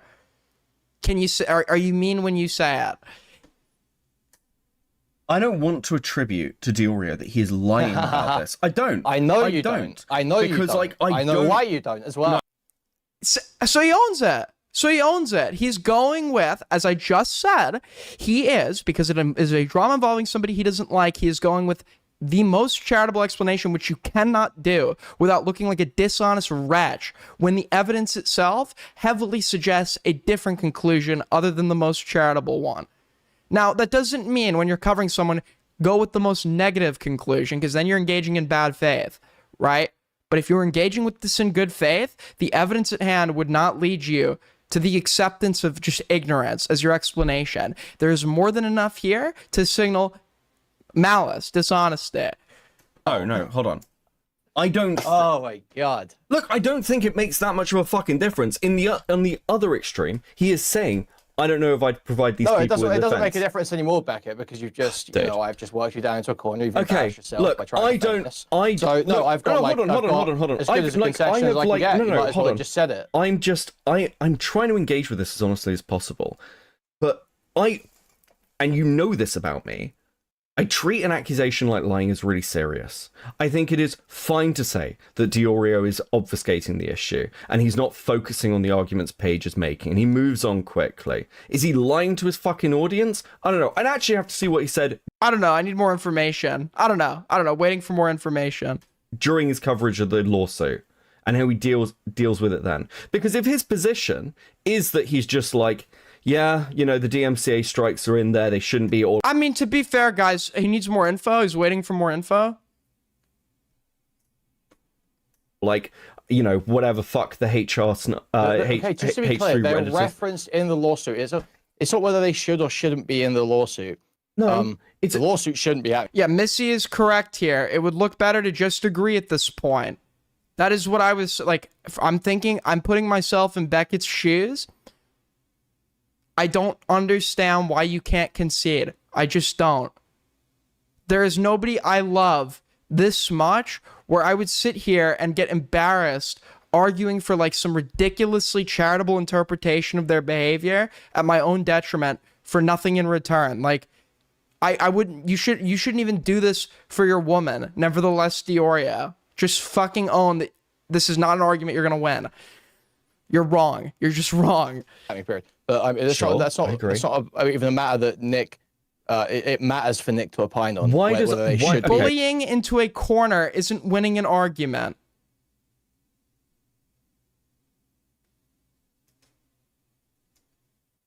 Can we not bully people, guys? Subhuman. Okay, this is the actual best application of the term. These people are subhuman.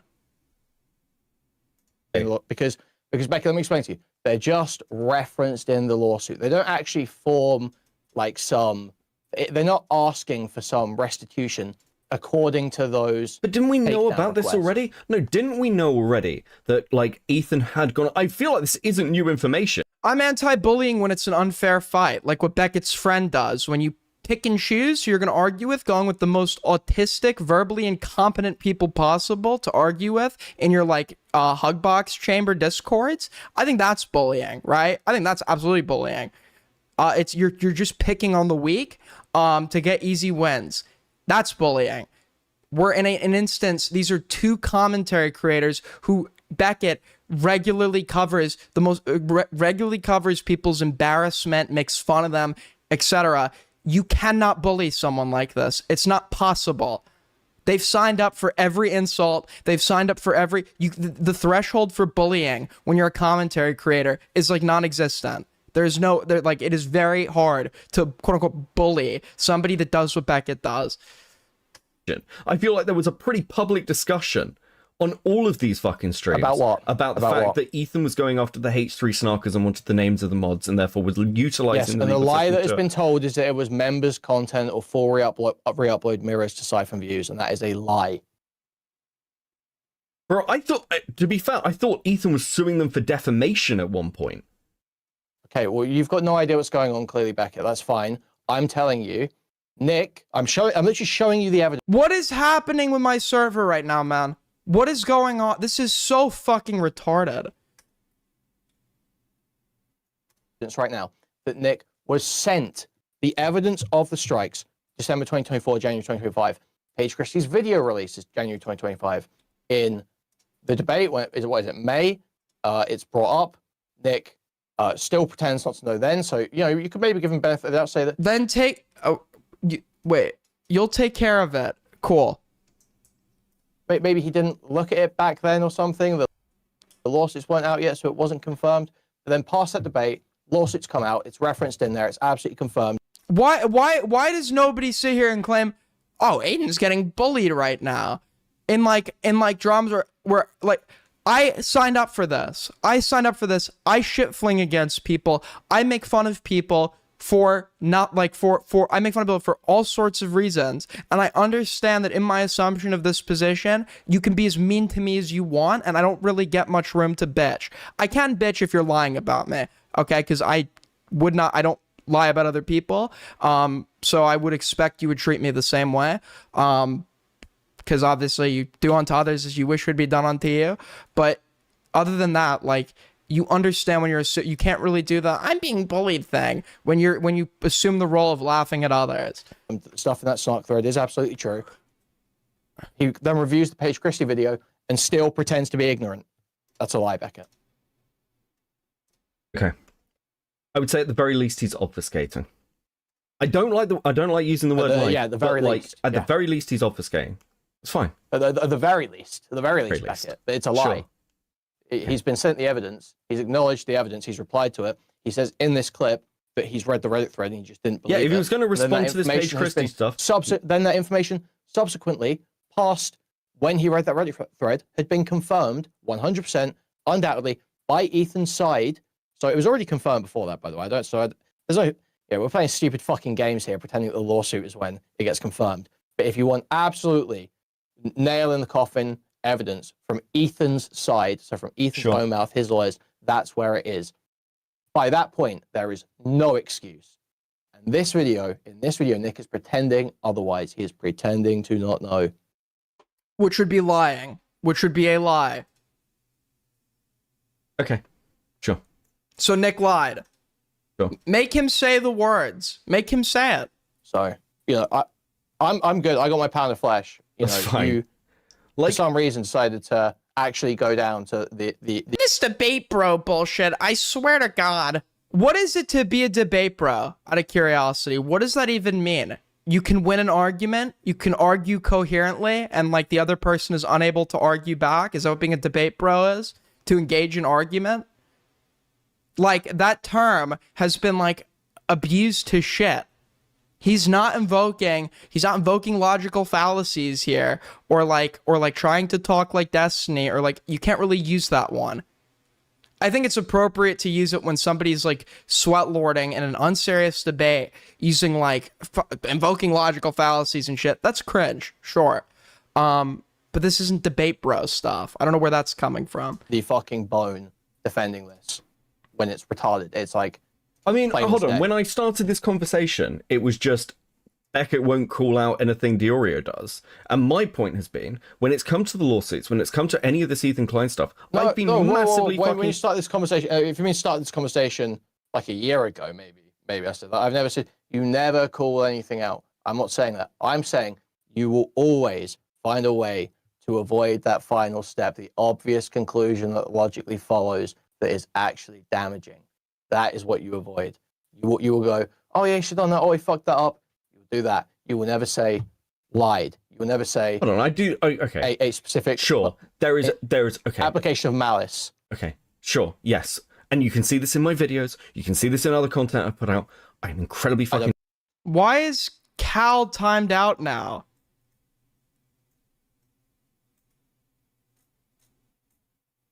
Oh, dude, this is fucking ridiculous, man.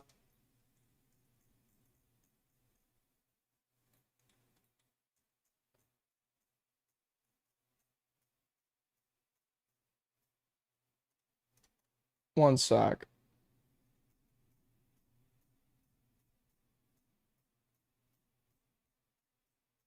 This is so gay and retarded. Toki, untime Cal out. This like jokey timeouts and shit is like really stupid, and it's creating unnecessary confusion. If you quote unquote jokingly, like, the assumption is if you don't put a specific reason in mod chat why you're timing someone out, they're gonna be untimed out, because this is like retarded now. Someone was seriously arguing earlier, because Shelby jokingly times out people all the time. Shelby tried to argue because I reduced someone's timeout from an hour to 5 minutes. Shelby tried to argue. Shelby was siding with people that are arguing that I permit sexual harassment in my community, when I probably just saw another timeout that was done as a fucking joke, or assumed it was done as a joke and reduced it for that reason, right? Incharitable. You can go and watch my fucking videos. I did this with KP. I did this with Emmy for the Saberspark stuff. I've done this. I'm pretty sure I've heard you throw around other people are lying. You know, you went pretty hard on Fauci too in the end. Yeah, well, at that point, I had a fucking ton of evidence and stuff that had been personally done to me. Like, I didn't just have a couple of string clips. But when it comes to, when it comes to my big content... I feel like that's the more, okay, you're saying a ton of evidence. I feel like the second part that you said there was a bit more determinative, Beckett. Maybe. And this is my point. It all feels very personal when I talk to you. It feels like it's about who your friends are. And that's what seems to ultimately guide. But that's also not fair, Quinn. You've watched me burn fucking bridges over the years. You've watched me not take the side of friends in like cases where they're fighting with people. You've watched me call out people I'm very close with when I think they're fucking wrong. Okay, Beckett.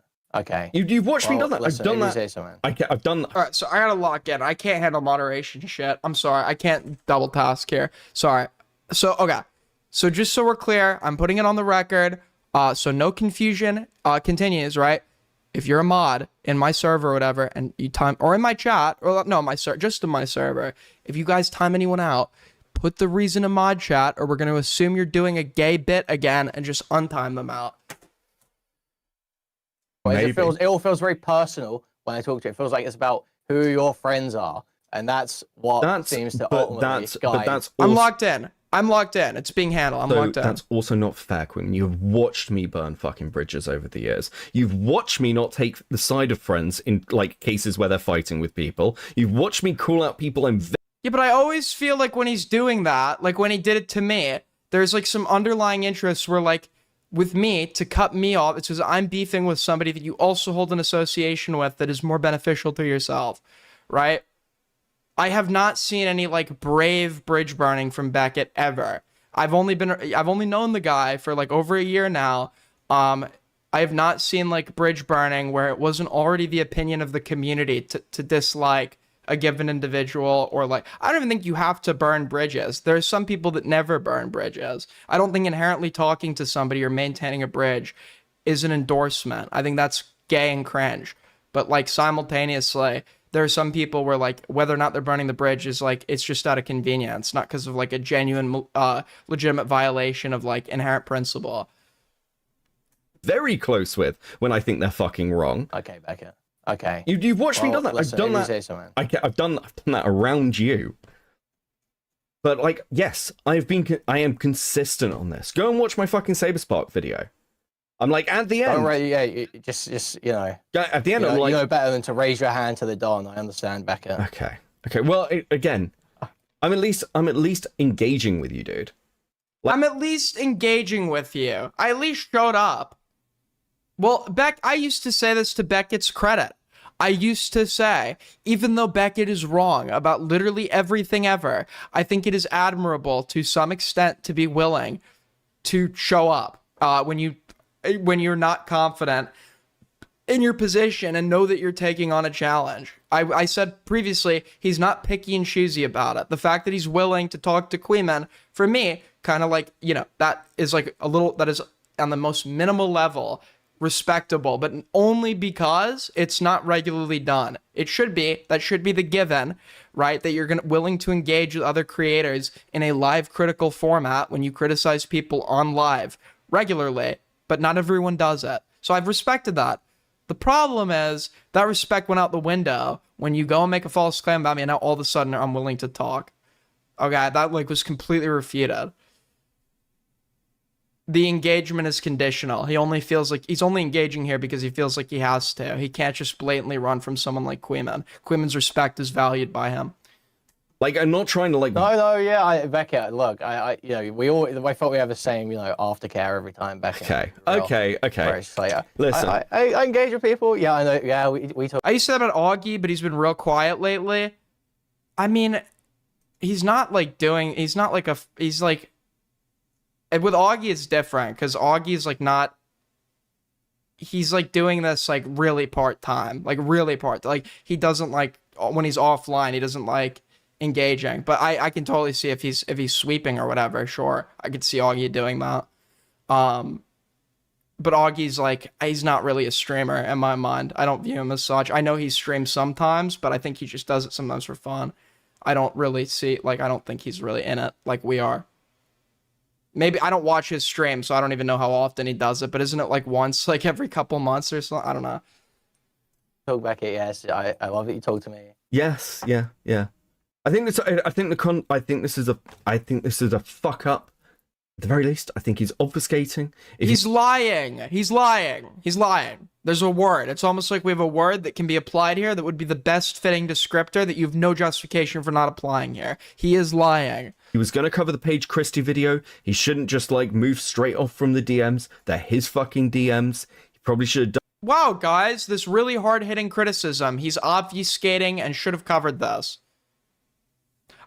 Okay. So I wasn't even watching at this point, by the way. I just heard he was sweeping. So I just came into chat. I was in VC. I just came into chat to I was being a little rage baity or whatever, but I hadn't watched it, or we'd watched part of it, but I didn't know entirely what this was about yet. Dug into it more and given that like information to his audience. It's just like you're saying, probably should have. It's not like, He should have. But probably should. But note, I want you to see the reaction from chat when I come in. I want you to notice. You would think I'm a sex offender. You would think I'm like a sex offender, unironically, with the way I'm spoken about in that community. When I have done something that is not as serious as like anything the people they like have done, which is like, he's deliberately not doing it. He's deliberately not doing it. It's sort of like, it's like you're saying, oh, you probably should have done that. You probably should have done. You probably like when you gave the wrong take that you deliberately gave incorrectly, despite knowing the truth. You shouldn't have done that, but I don't know if that's a lie. I love when people will essentially just like own that somebody did something that is synonymous with the thing that they're refusing to call it while saying they didn't do it. You know who does this? Food shops. Food shops will explain to you how she lied while arguing that she didn't lie. Like, if the argument is you lied, she'll explain how she did it to prove that it wasn't a lie. Even though the way you just explained it, that's what a lie is. I didn't lie. I just, like, knew the truth, and I was like, it was back then, I was nervous, so I just said this, even though the truth was, like, something, I'm like, oh my god. It's almost like there's a name for that thing. No, he's like deliberately, he's like avoiding doing that at all fucking costs. That's like literally the point of this segment, is to pull the video up and not do that. Okay. Yeah. Should have done that. You happy? You good? Okay, Beckett. Okay. Cheers, buddy. Right. Fucking hell. Okay. There we go. Yes. And here comes Aiden Doxing ground. So this thing that I did that was a lighter version of what your people have done is like the defining characteristic, because you can't refute my arguments. For them, though, it's just the past. Let's move on. For them, it's just the past. The past is the past. Let's just move on.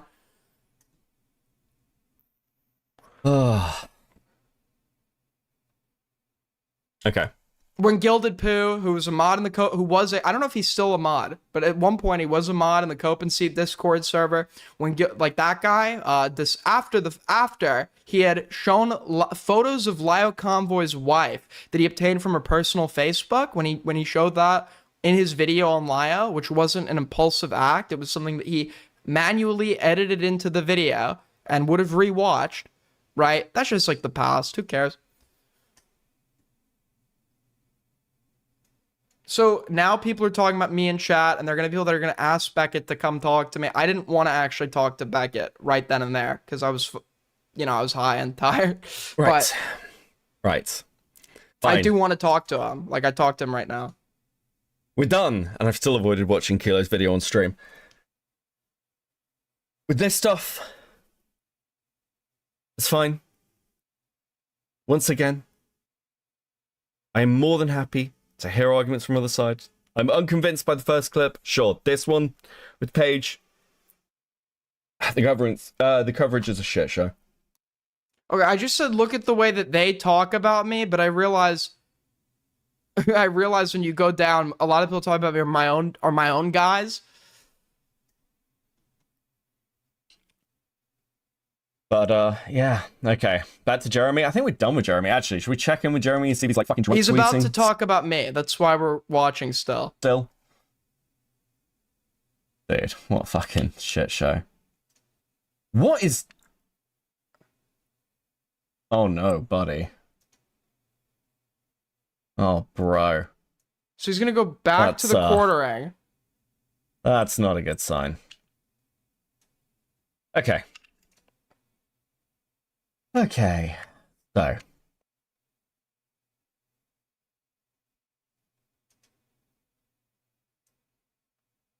Why the fuck are you reposting fucking mass tomorrow? You will not be surprised to hear. Nick, you will not be surprised. I had an argument with Kuihman. Beckett, callers are in call-ins. Dude, Wendy. On an unironic note, do not do this, okay? It's kind of funny, but like on an unironic note, I don't want to get my shit fucked for raid behavior. I don't endorse it. I don't encourage it. Do not do it, right? If somebody's streaming like this, don't all of you go into chat at once to try to fucking troll, or any of you for that matter, but I don't think I take random call-ins. It's literally just Kuihman. Oh, okay.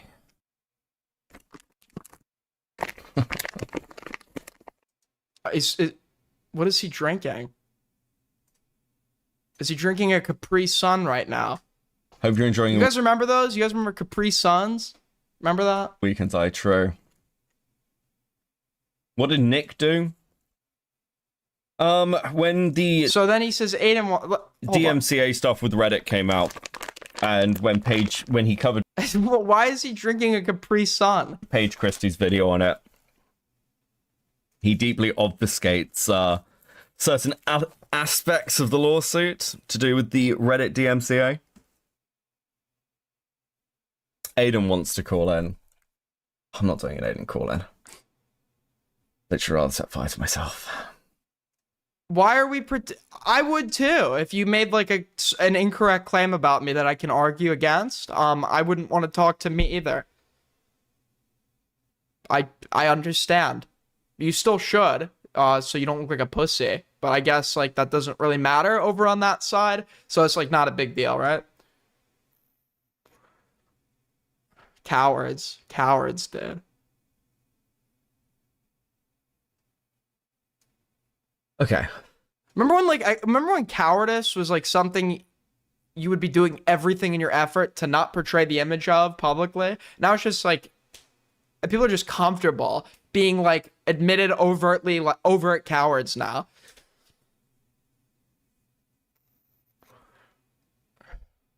Dude, like, okay. When I fucked up, I knew every stream I was gonna go on, and even I did not handle it good. Let's make one thing clear. I was arguing when I should have absolutely conceded on certain things. But there were streams I'd go on where when I knew the gig was up or whatever, or when the jig was up and I knew the jig was up and I knew that the, I still would go on to streams where I knew I was going to get a new asshole rip from me because that's what I'm supposed to do. That's what I'm supposed to do. When I went onto Chud's stream, I knew there was no way I was leaving that where it was going to go good for me. I went on anyway, knowing that it would be bad for myself because I don't want to project the image of cowardice. I don't want to be a coward.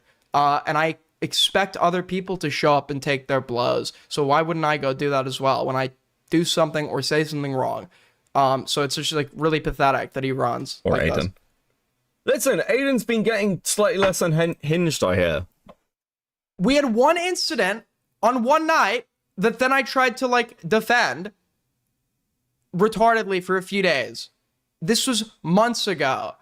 It's going to be half a year ago, and people are still going to be pretending like this is an ongoing thing. Like, what are we talking about here? It's gone like 2 months without talking about Lio. I'm like Hannibal Lecter. I'm literally Hannibal Lecter, guys.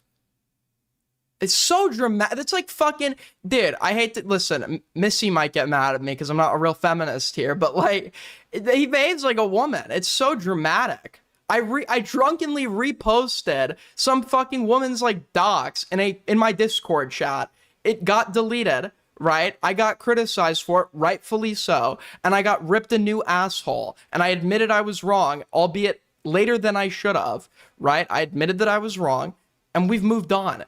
We've moved on. You can't really like use that one when your mod did it, but like worse. Did the exact same thing, but like worse. It's improvement. It's always nice to have improvement. Improvement? But just so we're clear, because I said this at the time, he's gonna retcon it. Him and others are going to people with a vest. So there are people like Kuihman who are criticizing me for the thing I did wrong, right? And then there are people from the ACC who haven't liked me since I started covering Lio and found their reason to now condemn it. There was nothing wrong with my coverage of Lio Convoy. To this day, Beckett has yet to argue what I ever got wrong about Lio. The coverage is fine. That's why it's still up. You can feel free to go rewatch it, poke holes in it, look at me being quote unquote unhinged. The coverage is fine. We had one incident on like one night, like off stream after I had stopped covering the guy.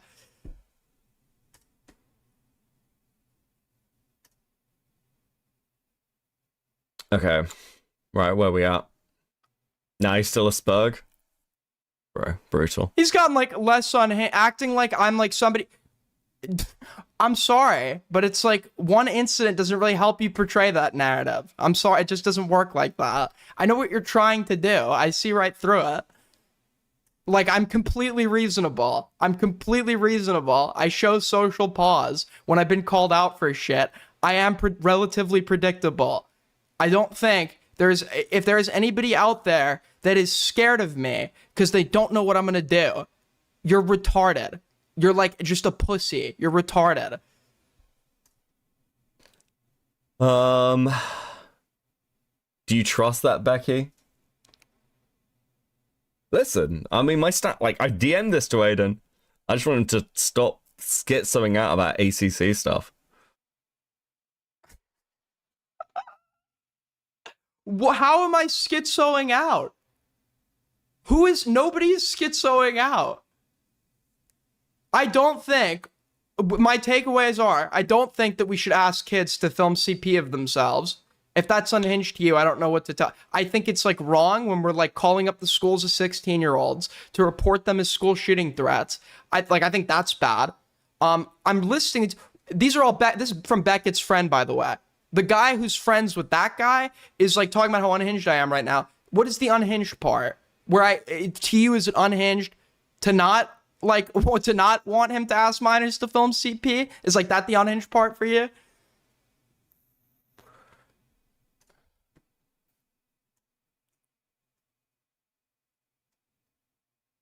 Pretty much it. That's pretty much it. Fucking hell. Okay. We nearly had 8 hours, and I've got the Christy stream tomorrow. If that even happens, is the Christy stream even gonna fucking happen? Just wait till he finds a new e-girl. I told a woman my own age that I liked her once. I'm not like some known like e-fiend.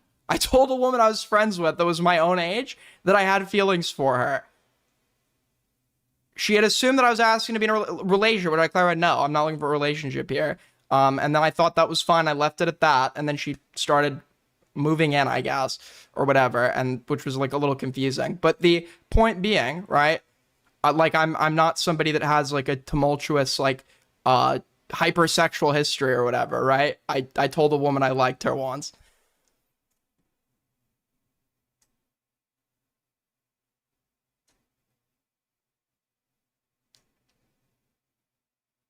So he's gone silent now.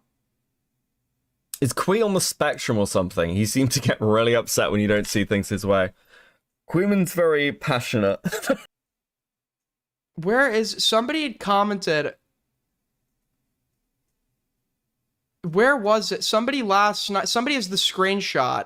This Lilea person was like, if you have him call in, that's the line for me. I'm unsubbing. Are you... He has someone modded that doxed Lio Convoy's wife. What do you mean, what are you talking about? Someone, by the way, who still attempts to provide soft justifications for it. Oh, fucking hell. That's wrongly about this. I don't know. Oh, Kuihman's very spectrum. Fucking hell. Waden. Still a spurg.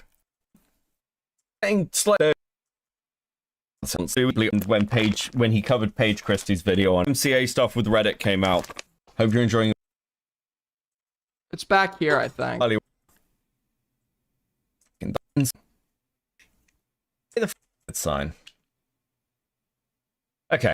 I can't find that. Somebody posted it in Icy and then not in my inbox, which for whatever reason people like to do. I don't know why.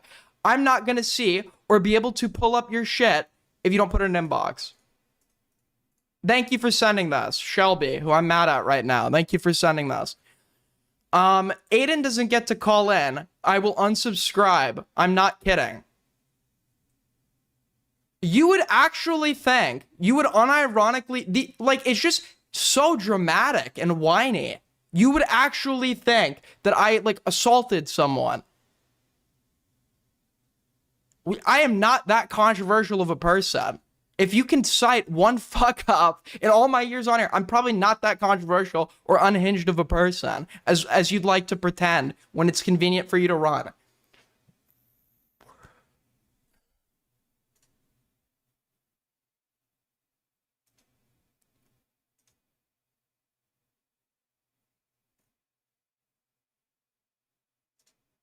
We'll get to that. We'll get to that. Let me make something clear for our next segment. This is a community on a personal level.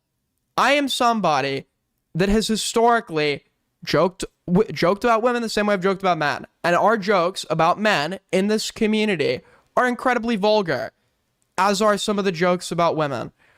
I understand that for women, there is additional context that would make the threshold, what I understand is I don't necessarily joke with women the same way I joke with men now, because I understand that women, as they exist, deal with way more sexual harassment and fear of being sexually assaulted than I would as a guy.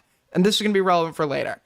Okay, I understand this, and I understand that there would be additional sensitivity surrounding certain jokes when it comes to women. This isn't for all women. But if you're a woman and you have less of a tolerance for certain comments than a guy would, I kind of understand. There's more context there. With that being said, we have set rules in my server and in my community. And if you are additionally bothered by comments somebody is making to you that wouldn't necessarily exceed the bounds of what's stated in the rules, you can DM me personally. And if it's reasonable, I will handle it. If it's not, I'll tell you, right? You don't need to be worried if it's reasonable or not. I'll tell you. But you can DM me if somebody's making you seriously uncomfortable, and I will moderate it. This has happened before. Somebody came to me and told me some guy was making them uncomfortable on the server, and I stepped in and I spoke to him.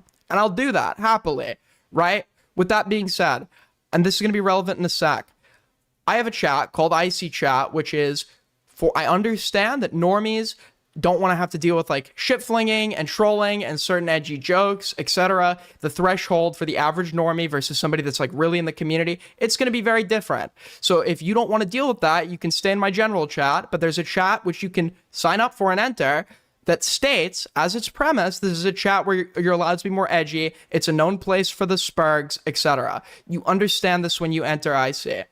Now, apparently somebody is saying that I wasn't moderating sexual harassment in my Discord server. This is an argument right now. What happened the other day was basically this person called Spudgun sent an image of them in Purple Perry merch.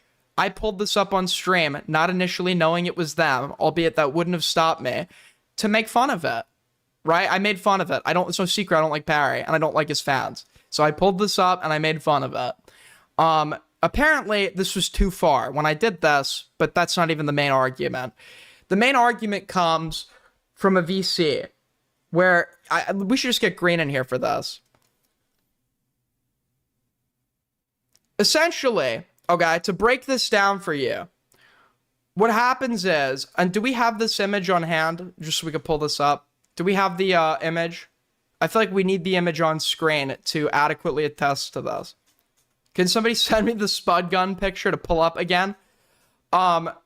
Essentially, this person has a chin that looks like a ball sack. Green is somebody that does what I call inverse one guying, where he'll say purposefully rage-inducing things to make people get mad at him for his own amusement. He'll pretend to be dumb on certain things, etc. Sometimes he actually is dumb on certain things. So Green, when talking about her in a VC, said something about her 2 hangers. Something that to us obviously sounds like someone's fucking tits. To him, though, the bit was, he wasn't talking about her tits. He was talking about her chin or something. So the joke was, like, in what context are you using the term fucking hangers to talk about, I was arguing that with him. Everyone else was arguing that with him. So that's the best example I could think of. And then it went a step further. There are Spurgs that always take things too far. And there were people in my chat that were adding Spud Gun. I said, do not do this. People got rightfully timed out for it after I had said don't do this. People got rightfully timed out for it. And I went into those people's DMs personally, or at least to David's DMs personally, before anyone criticized me for this, to get him to not at Spud Gun with, like, the jokes, right? Because although I think you can make, like, I think it takes it a step further when you're actually going and making sure this person is seeing the comments you're making, because she wasn't in VC at the time, right? So I DM David, I say, I didn't time you out, but if you promise to stop adding Spud Gun, I'll lower it to 10 minutes. Because I lowered timeouts all. If you agree to not do the thing that I timed you out for, I don't necessarily see a reason in making you serve the full duration. So he agrees, that's that. But just so we're clear, this did get moderated. We moderated this. This got moderated. It's clearly not allowed if you're getting timed out for it. That's the kind of a given, right? Apparently, Spud Gun took some exceptional issue, and now I'm being, like, accused of running a sexual harassment community. So let's take a look. By the way, this is somebody that is Parry's #1 fan. She grades his streams regularly. Parry was making jokes about Aiko's period blood 2 weeks ago. 2 weeks ago. Why are we, like... as I said before, some of the behavior towards me, Teo was saying, I feel like they bully you. That would be true if I was anyone else.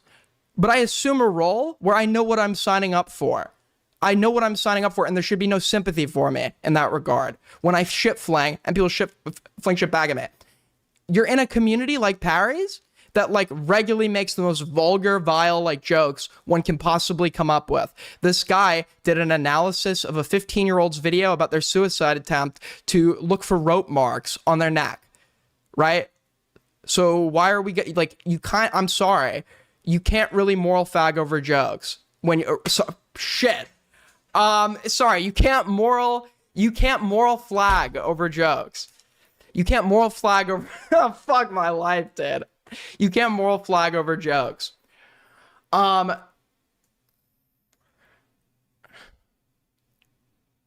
can say it, okay? I can say it. I'm allowed to say it, but still, it's not a good look.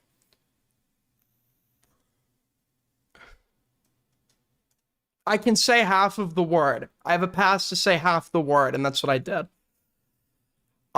Anyways.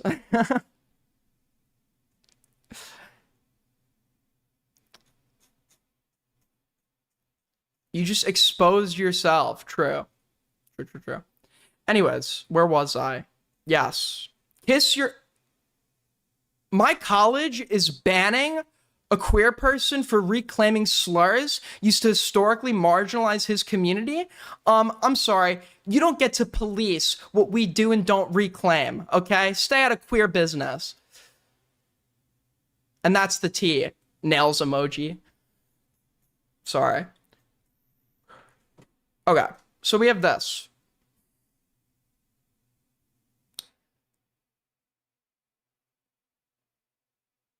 Okay, so we have this other drama that's co-occurring because Parry is lying, and this is the only person that believes it. For those of you that don't know, Kathy was making doxing jokes to a streamer that he was cool with that knew it was a joke. So the person the jokes were directed to knew it was a joke and says so. Kathy knows it's a joke when he's making it. He knows that he's not actually going to go and dox this person, right? It was between the two of them. Parry doesn't like Kathy anymore because Kathy is telling him to stop running from the debate with me. And to him, somebody who actively has vested interest in running from me, he's not going to like that. But instead of saying that overtly, he's made up a reason on the spot, meaning the jokes, to pretend to be upset about and ban Kathy over. It's dishonest, it's lying, it's wretched, and nobody believes it except for this fucking idiot, right? Kathy has crossed lines multiple times, and I've moderated Kathy for this. Kathy's been banned from my server repeatedly. I've been given pushback from people in the community, right? And some get rightfully so. And there was an instance where, like, I think it was Kuihman or somebody else was like, I was being gay, like, you know, with my moral posturing over something that Kathy had done that I believed had gone too far, right? So, like, Kathy has always pushed the line. It is only not okay for them now because Kathy has asked Parry to debate me. That is the only reason they're not okay with Kathy right now. And now they're going to pretend like it's based in some moral violation or some shit. It's fucking ridiculous. It's actually ridiculous, dude. Okay, man, I'll hear you out, but you'll be fighting an uphill battle with me because I personally think it's a good thing that Kathy's experiencing some negative consequences for their behavior for once in this community. I'm sick of the constant, he's just a shit stir excuse for everything he does. If I was to take this in isolation and not show you who she's talking about, would you, and take out the word Kathy, would you not assume this person was talking about Parry? Like, I personally, I would. If we knew this was like a commentary chatter, talking about somebody using the constant shit stir excuse, this is literally, I think you were talking about Parry. I think you were talking about Parry. From what I witnessed, they were being obnoxious and pushing the line in multiple instances and had gotten timed out temporarily a few times before the ban, but maybe I'm missing something. That's not even mentioning the fact that after they got banned and I mildly snarked them in chat, they proceeded to share my photos from this Discord and Icy and egg people on into making sexual and degrading comments. I have never seen evidence for this, that Kathy egged people on into making sexual comments. I personally felt like Kathy crossed the line with a chatter by the name of Mira. I think there was something done that I thought was sexually suggestive, and I had banned Kathy over it. I'd gotten pushback for this, and I'd considered maybe being like a little bit inconsistent and like overly sensitive about that, and I unbanned Kathy, right? But Kathy absolutely pushes the line. It's just like this isn't one of those cases at all, right? Like we can all agree Kathy pushes the line. It's just not. That's not what's happening here. That's not even mentioning the fact that after they got banned and I mildly snarked them in chat, they proceeded to share my photos from this Discord. Oh, I already read that. Okay. So it's just like, to me, it's just hard to take this seriously when like this person has been signed off on every step of the way, pushing every boundary possible, and now I'm supposed to care because they haven't even crossed the line. They're just inconvenient to you personally. This is pussy shit. Do you have proof Kathy egged people into making sexual and degrading comments about you? He sent a photo that you posted in a public Discord. I like you, Spud Gun, but from what I'm hearing, you're reaching here. Yeah, seriously, it lasted for days until Hellbent... When did Hellbent call me out? When did Hellbent call me out? She could have. I don't think Hellbent's lying. I do not think Hellbent's lying. I think Hellbent believes what she's saying. Let me just be clear. I legitimately never remember Hellbent making this argument to me. I don't. I'm seriously asking when this happened. I'm seriously asking because I just don't remember this ever happening.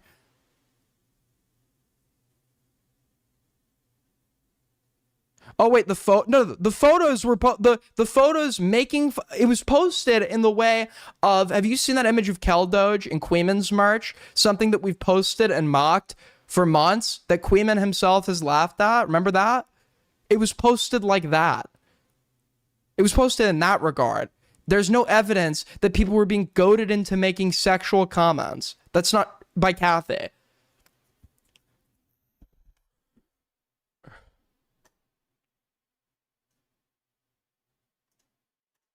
As I've said, time and time again, if you are being, if the line between what is a joke and what isn't in this community is incredibly blurred. And sometimes there are people that might be legitimately bothered by something and I don't see it, right? DM me. My DMs are open. People have been, other people have not had this problem. People have DM'd me to let me know when they've taken issue with something. I've stepped in after people have DM'd me. I stepped in here because I saw it. It wasn't even against the rules, but I saw that people were adding Spud Gun, and I said, don't fucking do that. And I went into people's DMs personally over this, which is something I don't normally do, to get them to agree to stop before I'd been called on it. Are there jokes that you've seen which are too far for icy standards? No, I've not seen any joke that crosses a line. But there are jokes that unofficially, I think you should stray away from. If you are not friends with a woman, you should not be making... And even if you are friends with a woman, I generally see pause in like vulgar comments like that. That's why I stepped in with the Mira shit with Kathy, because the sort of vulgarity like surrounding women, I think can easily cross the line. And that's like where if it's of a sexually themed nature, that's where I would like be a little more sensitive to looking out for it, right? But with that being said, that's when like the line between what is and isn't a joke is getting blurred. Yeah, and I see you can't be racist or something unless it's a joke. Sort of weird. Well, yeah, I mean, wow, yeah, I don't want a racist community. It's crazy. But, like, she could have DM'd me about that. I'm reasonable. If you reach out to me, I will make an effort. I don't want people to, I don't want people to be uncomfortable in my chats, even if I like you or don't, right? If you DM me and just like I understand, I'm not gonna sit here and I think the fear is, and I know this is partially legitimate fear. If you DM me expressing that something is bothering you, I'm gonna pull it up on stream and make fun of you, right? For even daring to go DM that to me. And I understand why you might have that concern, but I am putting it on the record unequivocally. If you are legitimately uncomfortable by something that someone is doing and reach out to me, I will keep it between us.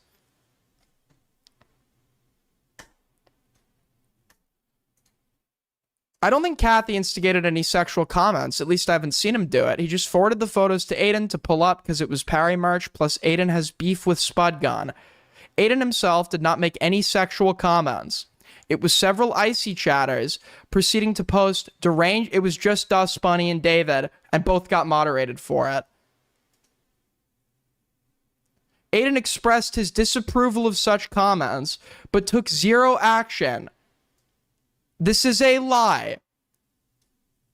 I did step in.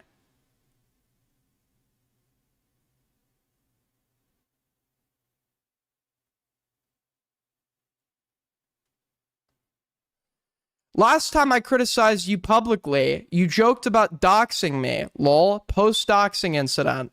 Yeah, I don't think doxing jokes are a hard line. I've said that. I know that Parry is aggrieved by those jokes. I'm of the sense, if you're in a community, if people are in a community where people are talking about or telling other people that they're going to KRD them when they don't like them, I don't think that doxing jokes, obvious doxing jokes, I don't think those cross a moral line here. Like, I'm sorry, you kind of I'm saying this, it's okay to be offended. If you're offended by certain jokes, there's nothing wrong with that. There's nothing wrong with being a sensitive person. You just exercise that in a way that where you're using your agency and autonomy to choose what communities you are and aren't deciding to be a part of. If I had thin skin, I couldn't imagine a scenario where I would go into this community. I just couldn't.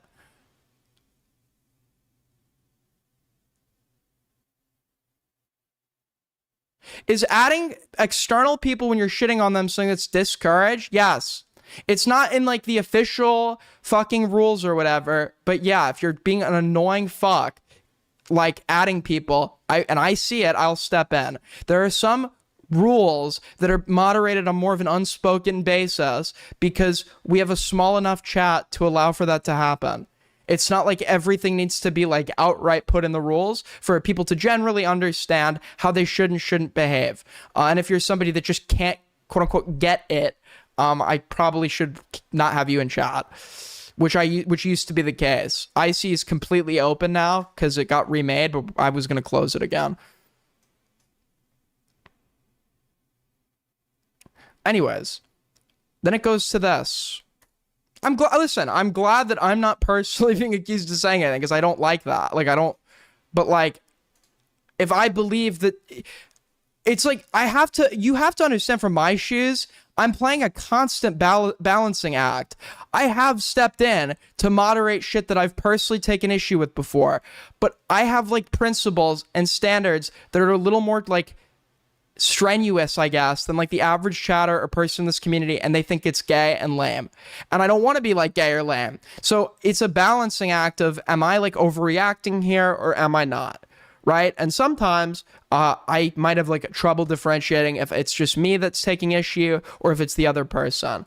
And that's why I would say, if you're personally uncomfortable, just fucking tell me. It's not hard. Use your words.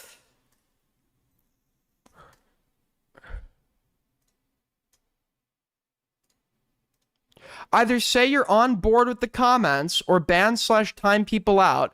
Don't just sit limp-dicked in your own server. Glad to hear he heeded my reasoning. I don't remember us ever having this convo.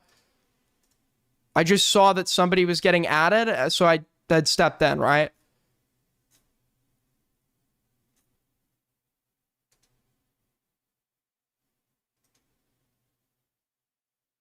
I relate to that, but you would just say, don't be, that's not true.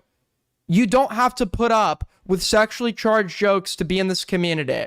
You can absolutely be in my community and not want jokes of a sexual nature directed at yourself. I think that's a totally reasonable boundary to establish. I think that's reasonable, and that's not such an unreasonable boundary where I'd say, just get the fuck out of here. I can understand that. I can understand it, and I think that's fine.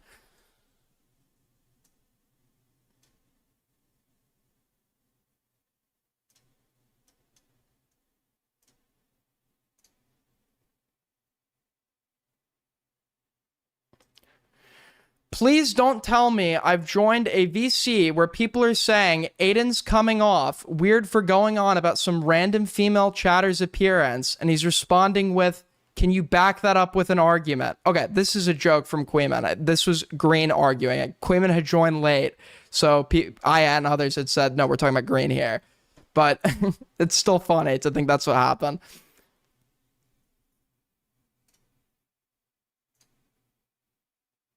So this is proof that I told him not at spotting work, but I wouldn't even use this because this is after the fact, and you could just say that I did this after I got criticized for it. This would be the real proof. I literally was in David's DMs getting him to agree to stop.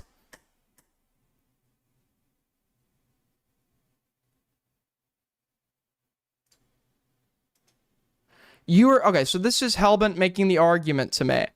You were metaphorically limp-dicked because you were unwilling to take action against behavior you supposedly disavow. But doesn't ban sexual harassment, just as it wasn't me who timed me out with his limp dick. And okay, I know we've used the term sexual harassment and I'm guilty of it.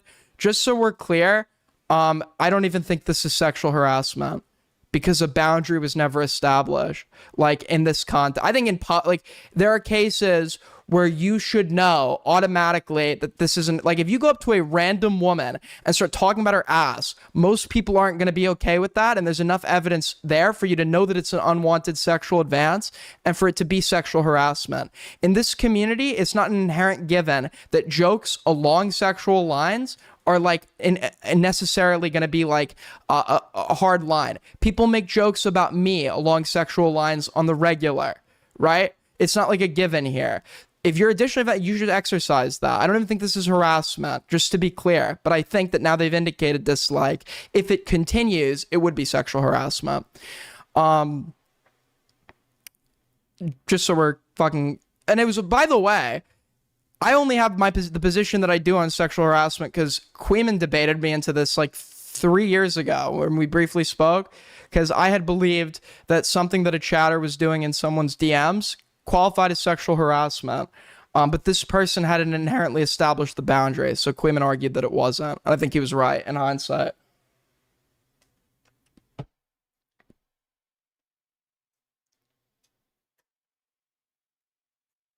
So this is just like fucking ridiculous. Wait, there's more.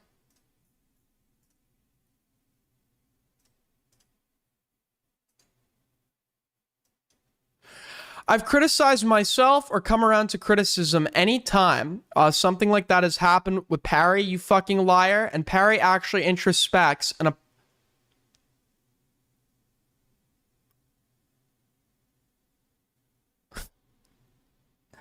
this is like the type of this is unironically, this is how battered women speak about their husbands that they defend.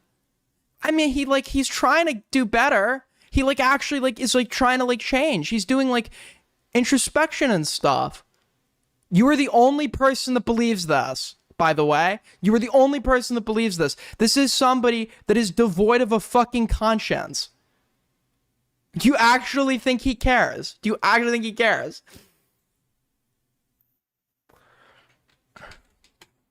That's misogynistic to say. Sorry, and men that get battered. I just acknowledge statistics, okay? Yeah, it seems like domestic violence is overwhelmingly something directed at women. So many times my domestic violence examples are going to focus along the lines of women getting beaten and not men. Can men be domestically abused? Yes. But statistically speaking, it is just almost, it is far more disproportionate the other way around. It's not even close.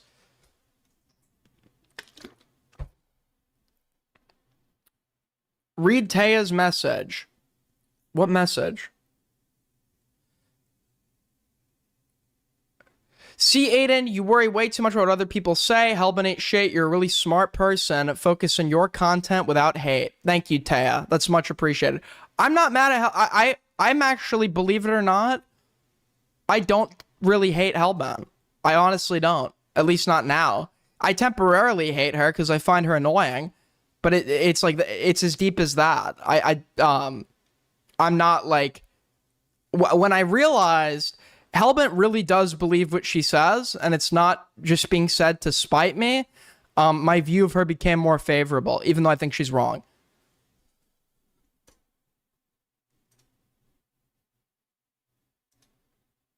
I also think a lot of the London shit, my beef with her there, she was also legitimately wronged by somebody that had lied to the both of us. So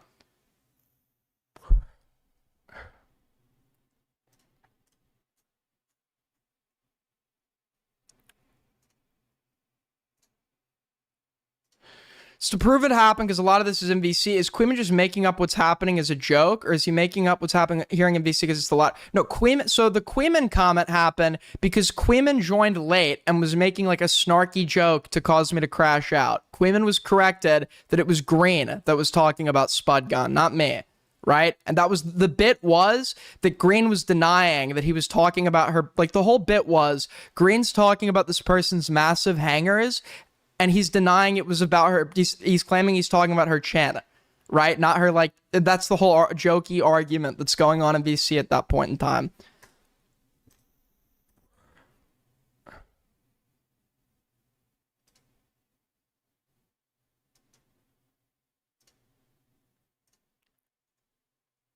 Okay, well, now let's move on to Exhibit C. Or D. Or wait, no. I defended Crystal when Kathy made that weird comment to her on the dating show. I've defended... What did Kathy say to Crystal on the dating show? Wasn't that something that Parry brought up because he was mad that he was unfunny? I defend basically every woman who has dealt with similar behavior because it is gross and misogynistic. Were you defending me when literally everyone was talking about gooning to the idea of me as a female, making AI edits of me with breasts and me as trans, and tweeting out that those Aiden AI images are way too hot and shit? Was there some hard line crossed there for you? No, obviously not, because I haven't expressed that I take particular issue with it, right? I find it funny. It's not something I'm sitting here saying, oh, you're sexually harassing me. right? You have to sort of vocalize these jokes of this nature are made in this community towards everyone. If you take exceptional issue, you have to vocalize it.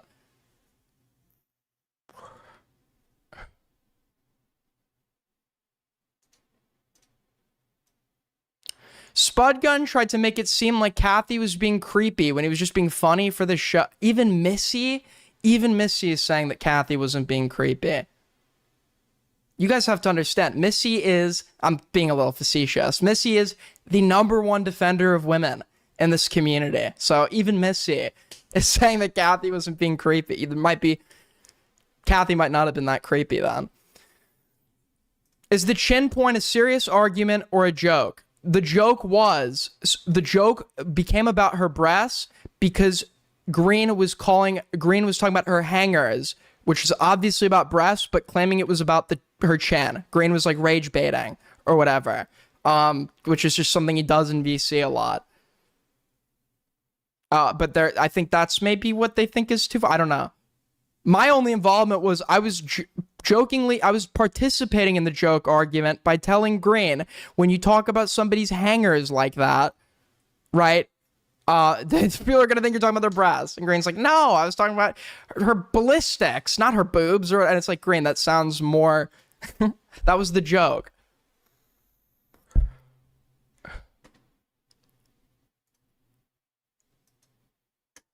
She wasn't even there, by the way. She wasn't like a part of a sexual harassment claim. You have to actually intend for the other participant to see what you're saying, which is why there's a greater argument for the people that added her. But the adding her was the incident where I stepped in, and that wasn't even sexual harassment because she didn't indicate that she took issue with it when they were doing it. I just thought it went too far as a given. So that's why people stepped in. And I spoke to this person in private.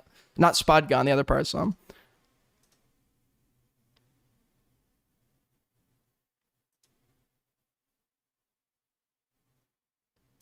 I only sexually harass men.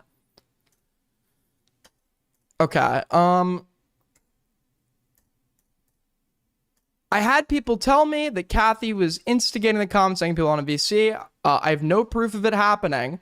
Unfortunately, I can't remember who told me, though, because all this was a couple days ago and I had no plans to litigate any of this in the first place. I was just trying to give my personal feelings. Yeah, you were trying to give your personal feelings to everyone except me. Even though you want me to do something. Hey, Aiden, I want you to do something, but I'm just not going to ask you. Why? Why exactly? Why not just, if you want me to do something, ask me to do it. Just ask me.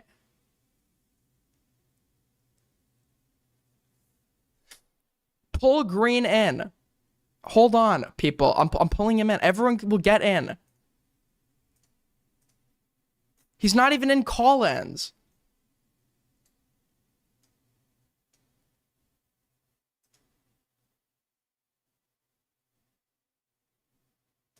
Anyways, I think I'm like really reasonable on this. I don't know.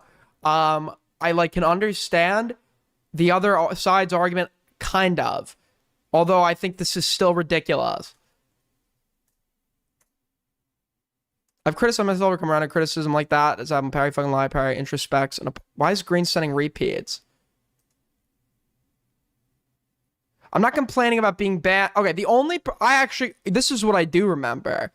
I remember that Quella was complaining because Kathy had made an AI edit of Spudgun being obese or something, which is something that happens that isn't even sexual. Like if you're arguing that that's too far, the only reason that would be too far is because it's mean. And if you're coming from the Purple Parry gaming community to cry about meanness, I hate you. I want you to know that. I fucking hate you. I think you're the scum of the earth. I think people like you are everything that's wrong with this world. Cry bullies are the most pathetic breed of human, okay? Don't pick on fights and then cry that it's gone too far for you because it's fucking inconvenient. Like, on a personal level, I despise you. Holy shit.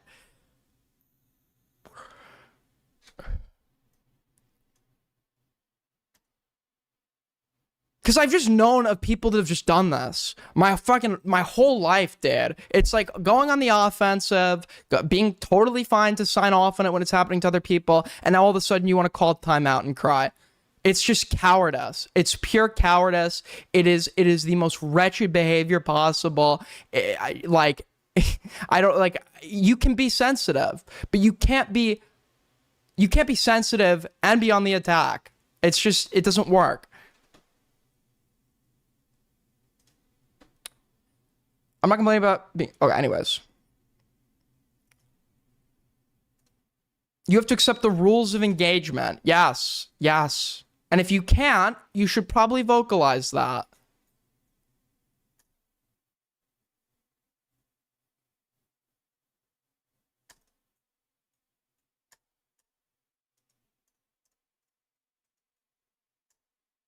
I've stepped in before. I know it's a meme to post an inspect elemented.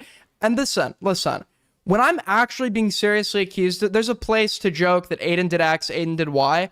But when there's serious discourse, I would legitimately appreciate it if the jokes claiming I did something that I didn't do were held back on, because people will actually absorb that and litigate it. Somebody made a tier list once ranking the female chatters or whatever. I had timed them out over this and deleted it.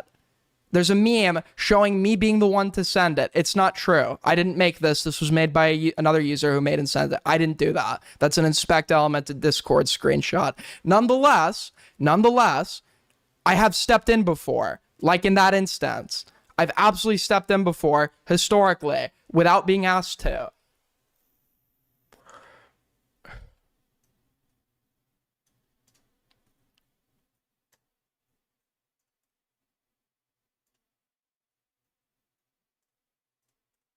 Well, he was ranking them, but he did so in the most like vulgar way possible. It was like calling, it was like Goat Kato was at the top of the tier list. And he was calling her like a fucking like throat goat or whatever. I was like, okay, man, come on. It's maybe not. Well, I didn't say it got deleted and he got timed out, but hold on.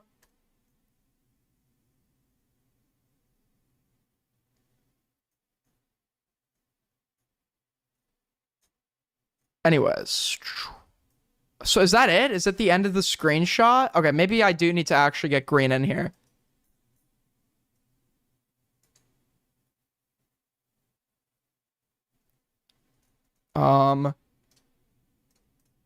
Green, you're on the air. What's up? Or wait, he's not on the air. Green, you're on the air. What's up? Oh, what the fuck? I was playing Clash. And I was in the middle of a game. Wait, What's up? I'm being asked to read someone's chat messages. Hold on. Oh, okay. I was informing her of the AI edit because Parry made a reference to it, not complaining. Oh, was it Parry that made a reference to it? I just completely went off on this. Okay, and listen, if you were not the one complaining about it and you were just reiterating someone else's argument, Quella, then I hate that person. I apologize. Anyway, hey, what's up? What's going on? Okay, what was I saying? Yes. What can you relay that? How did this argument start exactly? You were there at the time. What argument? In what time? With Spud Gun. Which time? Was this the today? Oh, today. Okay, let me go. Okay, so I sent you the screenshots. It's in Perry's server too. Yeah, we were going through it. Is there anything we might have missed in these screenshots? Yeah, did you? I think you covered most of it. Yeah. What's your rundown of the situation?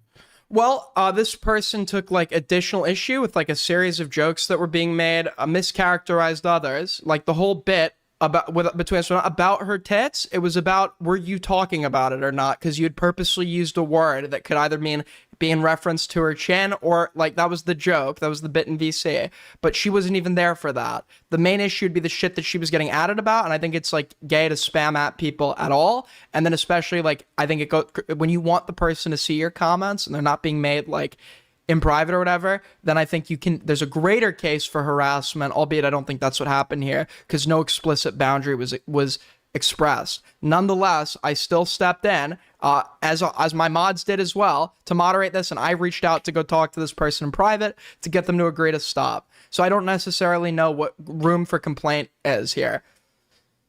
The room for complaint at the beginning, Hellbent is saying that you were sitting limp-dicked, end quote. You were sitting limp-dicked and you were not doing anything until she had to crack the whip. Was I in this? Did this happen in a VC? I am not sure. Hellbent usually types like every once in a blue moon. Possible someone missed it. I don't remember them saying anything, and I had to hunt down the message. I believe her. I believe she said something. I just don't believe I saw it because I don't remember it. I don't think that changed your mind on anything. I think I didn't, but also if she came into VC, here's the thing, how I use VCs. Sometimes we get in there, we game and chill, and I partake in some of the, some of the ganj, man. And I'm not like, I'm kind of clocked out, just enjoying myself, hanging out and chilling. So there are times where, admittedly, if somebody comes to try to litigate something seriously while I'm in VC like that, I might not remember. I legitimately do not remember her saying anything about this, but I don't think she would lie about it. So she could have. See, she thinks that until she stepped in, that there was no moderation on these two individuals, these nasty individuals who are worthless. That's what she thinks. I know that these people were moderated against. They were timed out. And frankly, they were stretching the joke on way too far. The joke, I made the joke. It was me who made the joke. Yes, and then they took it because they're autistic. I know. So yeah, I made the joke. I was talking about you know what? It's an ugly fucking shirt. It's terrible fucking merch. You're an idiot if you're buying it. It looks terrible. The graphic's gonna come off after one fucking washing machine cycle. That's what I was saying to snark on. But and then I said, if you're gonna snark on it, try to not mention the attributes that she has, because it might make people sympathetic to it. And then when I was asked to elaborate on it, I did say, yes, the ballistics. Tongue-in-cheek reference to, Resident Evil 4, that's besides the case. I made it one time. These individuals were going after her in the dark, in the middle of the night. It was two people, and both of them were timed out. Yep, and it was escalated because they're at least right now they're 24-hour, or it's 24-hour might have been up for one of them, but she seems to think that I had undone David's 24-hour because David agreed, and I've said this before. If I'm moderating you and here's who I hate. If people come to me and ask, why did I get timed out? You're going to serve your full timeout because, you're too stupid to figure out what you did wrong. If you can acknowledge that, if you agree to stop doing the thing that I timed you out for, then I don't need to let you serve the full 24, which is what happened with David. Look, the same fucking jokes are being made in Unk Chat, Spicy Chat. This is like a clone of Spicy Chat, same type of culture. Good one. And it's not even true, but we get your point. What these people, what they're trying to advocate for is they're like, no. If you make this joke, you need to be timed out once, right? You need to timed out every single time. No more rape jokes. This is not that serious at all. That's why, I thought they were being annoying. That's why the timeouts happen. This is not a serious thing at all. I thought that it was annoying to keep adding Spud Gun about it. Yeah, that was annoying. Was way too far. Not way too far, just incredibly annoying. But yeah, but some people don't like being commented on. That's why I made a tongue-in-cheek reference. These people were saying disgusting things towards there. It's horrible. Well, specifically, that was more Dust Bunny, but that's what because that's what this guy does. He's Dust Bunny. Everybody needs to not take Dust Bunny so seriously. Dust Bunny, he's gay. He's in the. We've seen this guy. We've seen this guy's bulge on stream. He's just he's Dust Bunny, man. He comes like this everyone. He's in the Goonstock servers. He's homosexual. He talks about threatens to sexually assault me on the regular. Yeah, he lets Navy. He talked about this at length about how he puts on a diaper and he goes into the Navy base and he lets black soldiers. Okay, I don't think that's true. Okay, that's not true, but we get the point. So, I think what she was going off of secondhand information. She, for some reason, did not go into Icy chat and did not look what was going on. She's going off of secondhand information. Yeah. She attacked Kathy she accused Kathy of egging it on. That's because it's Paris. Because Kathy's Perry's target right now. If she was legitimately aggrieved as well, Kathy would not be like the main example. She'd be invoking the people that actually were timed out. Kathy didn't cross a line at all here, and Kathy has crossed lines, and I've called Kathy out over it. There was no line crossed on Kathy's end here, like at all. Yeah. And Hellbent even said that to her, and then she changed her mind later on. She was going off of secondhand information, blah, blah, blah. You know, it's because Perry's running this whole snark machine against Kathy for no fucking reason at all. We know the reason. We know the reason. Well, we know the real reason. Jokes ain't shit. Let's be real. Yeah, hold on real quick. Thank you so much. $20 for the $10. That is very much appreciated. That is super generous. Thank you so much. We're nearing halfway to Streamly Goal. If you guys want to help us out, you could tip, like, join the Discord, and follow me on X.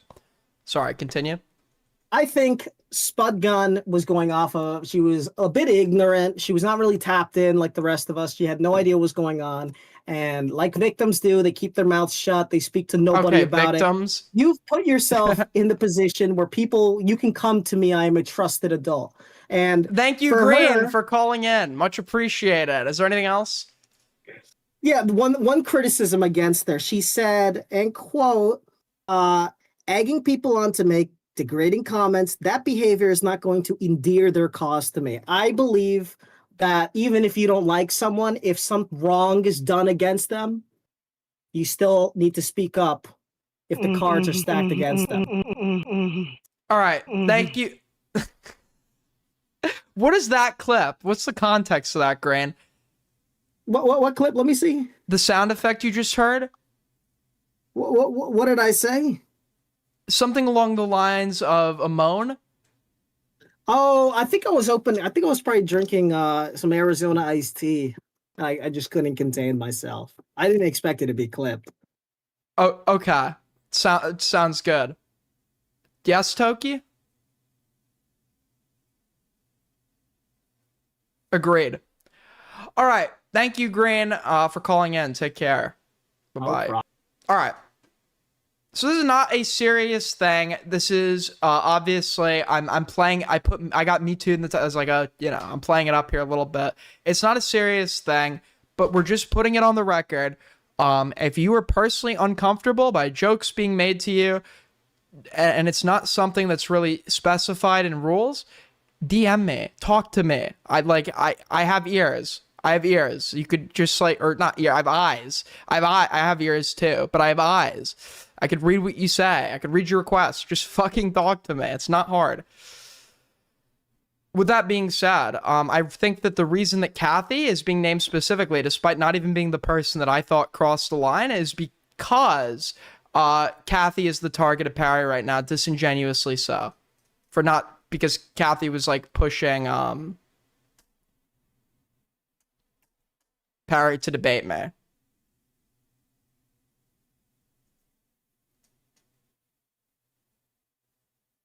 Never reads DM. Okay, DMs like that. Okay. The never reads DMs isn't true. It's more like never responds. If you DM me, I'll probably unless you're sending me a unbroken chain of DMs, I will probably read, unless it's like some overwhelmingly large amount of text, which I might take one look at and decide to read it later, and then later never comes. I will probably read your DMs. So is Perry just like lame now? He's pigeonholed himself into having to pretend like he cares about morale, because that's been his go-to defense for everything. Perry claimed that the reason he went through my hotel room in London and was like turning on me and like leaking about my private interests or whatever, he acts like the reason was because he was like aggrieved by the shit with Lyle's wife. That's not true. He had this plan. We never argued about this during the trip. He was planning this from the moment he got there. He doesn't actually, and this has been my criticism of him, there's a place for unhinged trolls that are just like that guy's like so unhinged, he's willing to do anything, man. That's crazy loco. He's crazy.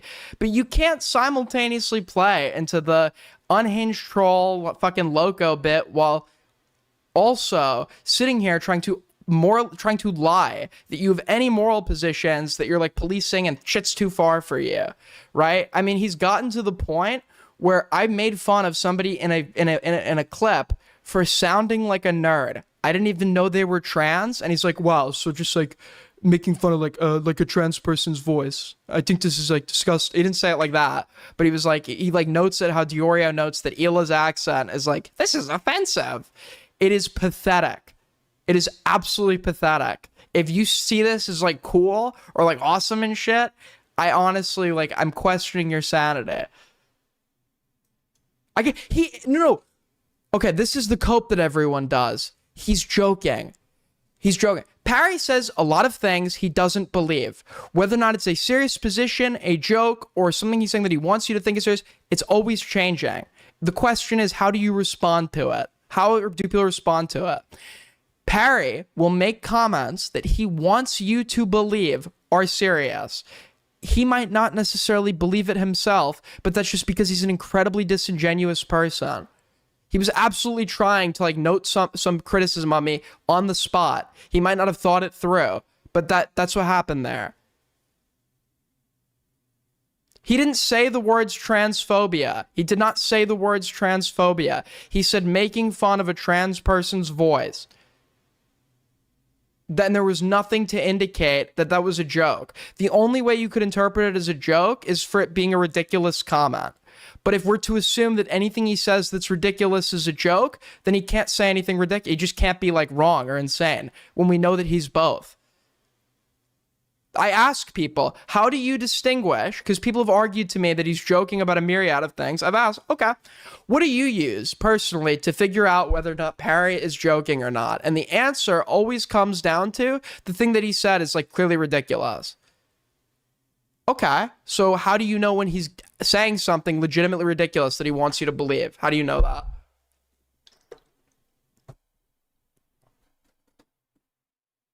It's like if he is wrong, he's joking.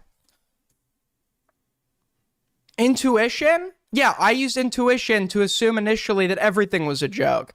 I now understand that this is a person that uses a tone that would lead you to believe that he was joking when he full well is crazy enough to believe some of the shit he says and is disingenuous enough to be willing to lie about what he believes to get you to believe it. Like, the shit is, Parry didn't believe that Buckingham faked the hospitalization, but he tried to argue it to get you to believe it in a non-joking way, as indicated by when I debated him on it, and he got mad that I would even say that he was trolling. He was like, I'm like not trolling it. If Parry could have gotten away with that argument, he would still litigate it, as if he was serious. Because for him, whether or not it's a joke, the deciding factor comes later.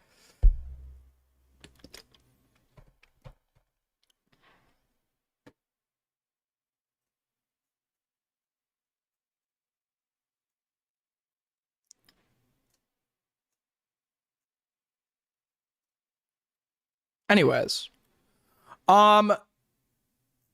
so let me look at inbox here real quick.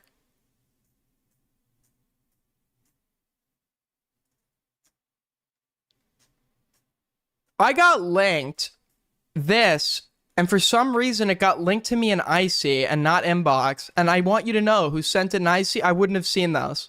If I just hadn't been in chat at that moment, we wouldn't even be talking about this. I got sent this. Okay, I guess we're not talking about it at all, because I think the person deactivated. So never mind. Essentially, somebody tweeted out that they were a PETA, or that they had downloaded CP, but it was consensual. The community notes were calling them a pedophile, and all the comments were as well. The problem is, this person is a minor, and they're literally talking about them asking for getting sent nudes. I think they could literally mean, just so we're clear, this could mean that they were receiving nudes from people their own age. That is still illegal, but that is not pedophilia. That is not pedophilia, and in many instances that won't even be prosecuted, right? It is actually within to be attracted to people your own age is actually like not pedophilia. The thing is though, we don't know how old the people being discussed were. So I don't know if he was talking about like if there was like young kids or whatever.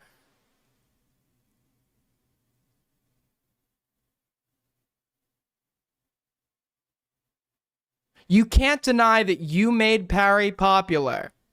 I can deny that because that's not true. I helped him at the start. I found a funny chatter in Chud's VC and I started having him on my streams. I probably contributed to him making the decision to start streaming himself, but I'm not the one that popularized him. I'm not popular enough to do that.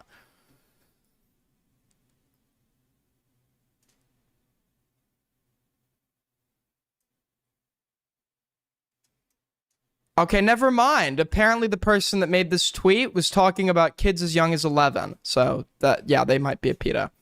Or they are a PETA. Sorry, they are, definitely.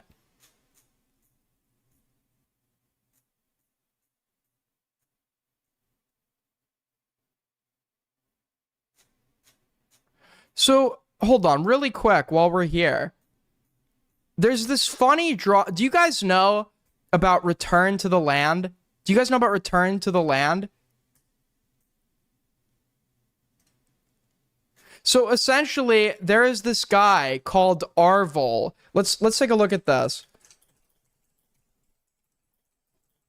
Because we're covering a Nick Fuentes drama here real quick. There's this dude called Arvol, and he got popular because he started a settlement in the Ozarks that is, it's this. Let's take a look real quick.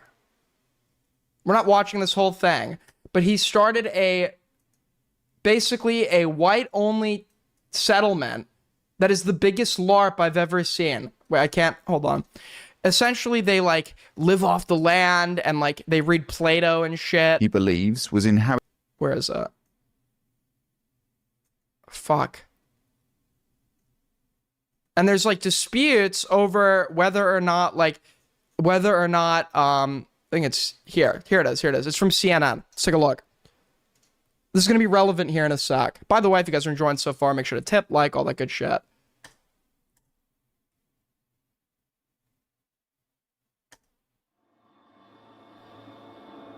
You want a white nation? Build a white town. And then organize. Become organized with like-minded people. We're part of a living tradition that we can't lose. We were up early this morning to go to a whites-only town in the U.S. and they're letting CNN. Look, I think the creepy music. Believe it or not, I'm not a white supremacist, and I think that this is cringe LARP shit. But I think the creepy music is like a little bit like. I feel like we could kind of cover this in a more non. And come visit them. There he is. Oh really? Stoney O'Sullivan. Nice to meet you. And how many acres have you got here? Or? That is a pavilion, or will be a pavilion. Just a place to meet up. And I want, for this segment, I want you to think like a white supremacist. I want you to think of, you live your life now. If you're not white, I want you to think for a sec, your life is the same, but you're white and you're a white supremacist. And I want you to think, would this ever be appealing to you? Somebody have to do, or what does somebody... On like a personal level, living like this. You have to be to come live here. You have to be someone who identifies with your European heritage and ancestry. So European, white. Those are synonyms to me. Right now there's about 40 or so. That's not even true, by the way. There are tons of people of European heritage that are not considered white. I wouldn't be considered white by these people. My family comes from Europe. People living here, give or take. But you tell me there's hundreds of people want to move here. Clearly the definition for white is not having European heritage. And it's like, oh, well, clearly you're not white, you're Jewish, right? Jews only have partial European heritage, which is true. It's like 50 to 60% if you're Ashkenazi, right? But then it's like, are Spaniards white at that point? Spaniards have DNA from the Moors and fucking and Carthage, etc. Are Sicilians white? Or Maltese white. Maltese are like also, they have DNA heavy influence from Carthage, from Moors, etc. Hundreds of people have applied. Yeah. Malta's in Europe. There are quite a few people waiting to be interviewed. Wow. Are they all racist? Well, it depends on what you mean by racist. Are they racist? Is it really racist to love your own people? And it's like, you can literally never find someone saying that has not made a comment disparaging another race. They don't exist. Anyone who's said, I'm not racist, I just love my own people, has absolutely said something disparaging another race. It's like a disingenuous talking point. Okay, but that's the sort of like, basically, if you're a white supremacist and you want to LARP, you basically move to this guy's compound where you like study like Plato and etc. Now, Nick Fuentes is also a white supremacist on some level, even though his movement is not exclusively white. European is synonymous. White European is synonymous with something being good or superior, right? There is white supremacy there. But Nick and this Arvol guy, Arvol is not as popular as Nick, and he wants to be. And he befriended Fuentes at some point. And I guess the two of them, they had a falling out.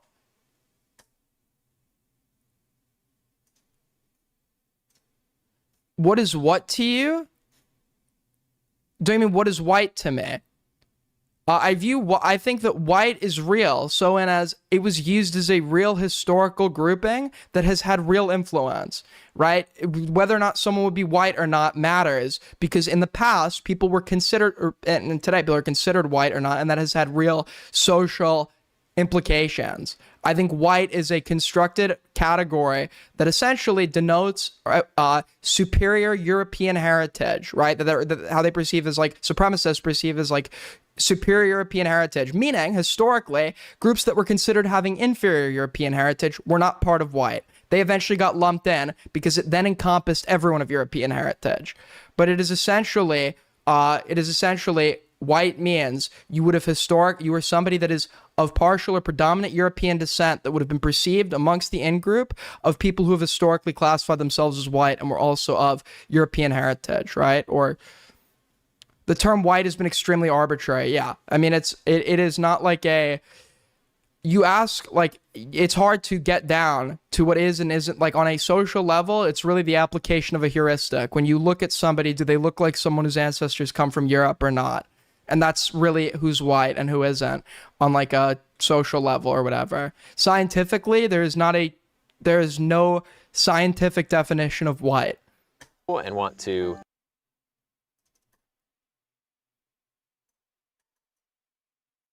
There's literally no scientific definition of white. If you're talking about skin color, the only scientific distinction, it would be measured by the amount of eumelanin in your skin. But obviously there are tons of people these people don't consider white that would have, eumelanin in their skin. Now, the reason we're talking about this guy, though, is because he's beefing with Fuentes. And if we go, like, here, my bookmark section. But, oh, hold on.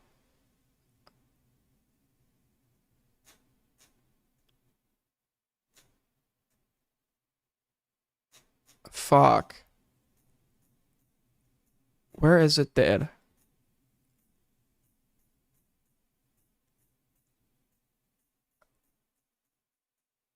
Fuentes, one sec.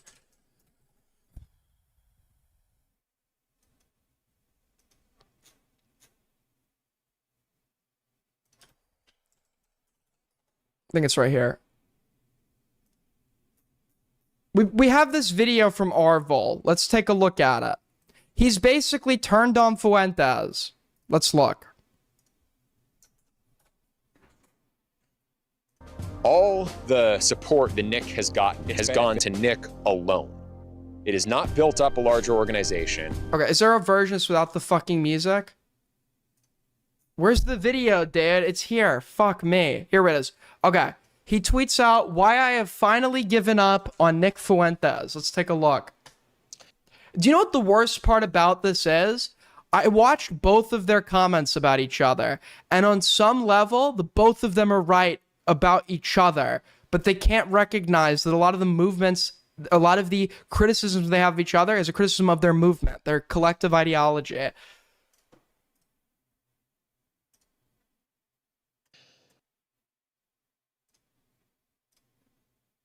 I got a call out of the blue last night from a much more influential content creator than myself.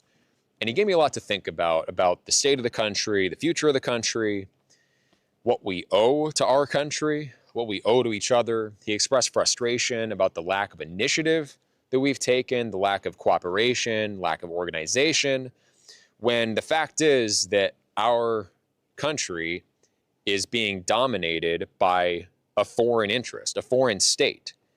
Obviously, I'm talking about Israel. We're fighting a war with Iran right now, which can't possibly... Yeah, and you know, it is people like this guy, and it is people like Fuentes that makes Israel skeptics like myself have to fight an uphill battle. Because for them, their grievances with Israel are not along humanitarian lines. It is along racial lines. And it allows Zionists to disingenuously classify legitimate attacks against them as being anti-Semitic in nature. Because whenever there's like an actual serious discourse about this, these people like to fucking join in on the movement or whatever. It's so dumb.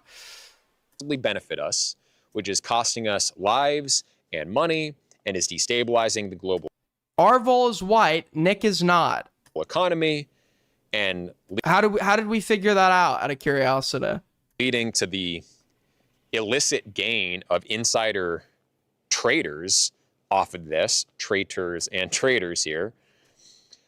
And we're doing this for a tiny nation state that is controlling our politicians through bribery and blackmail. And rather than collectively try to push off this influence and free ourselves, we are perpetually mired in infighting. We can't get... We're perpetually okay. How do you think you're good? That state's main defense strategy to negate criticism of itself is to classify the many times left-wing attacks on it as being anti-Semitic. Your plan to help us do this is to join in on these legitimate talking points and also inject your ideology, which is abhorrent to most people. Most people will never be on board with white supremacy. So you do a disservice by aligning yourself with the anti-Zionist cause while holding the views that you have. People like you make it harder for us to talk about Israel. They shouldn't, but they do. Behind someone like Thomas Massey, right? Who's the guy who pushed to expose the Epstein files for public scrutiny. He's trying to reduce corruption and waste in government, right? You might not agree with all his policies. Maybe you're not a libertarian. Maybe you don't like his lifestyle. I mean, he lives a self-sufficient kind of prepper lifestyle. I like that. Obviously, I sympathize with that myself. And I was a libertarian. I'd really probably prefer more libertarian policies to anything else that's actually on offer these days. Because then we'll be allowed to organize ourselves, our own communities, our own education, our own social programs. We don't need to coercively tax a tax base in order to have a good society. We're white people. We build civilizations. We have that creative potential. Yeah, let's start creating nations within a nation. Let's separate and start like organizing our own separate within this collective landmass. That will never end horribly, man. That will just won't end horribly. It's stoking on like divisions along ethnic and racial lines in an ethnically mixed country. That's actually like a great idea that has worked great for tons of successful societies like Yugoslavia. Remember Yugoslavia, guys? Well, why would you remember? It's still around. It's so successful, right? In ourselves to provide for our own as long as we are freed from coercion and suppression by others. So being free to organize ourselves, that's good enough for me. You know, Massey would have my vote if I could vote for him. And yet people on our side, because they don't resonate with Massey's ideology. Like these people are so racist. They would rather like turn back the clock and live in the Stone Age so long as they don't have to be around black people. Like, I just like, I don't, we have a functioning country. It is a country of many ethnicities and many peoples who unite along collective, or used to unite along certain collective values. And it has worked. We've prospered. We've been the most prosperous of countries in many areas. this whole, like, they talk about like mixed societies like it's this big fucking boogeyman or whatever, when it's like, for us it has worked great, and it continues to. Are there real issues? Absolutely. Have there historically been real issues? 150%. But under their like worldview, we should have never prospered as we did.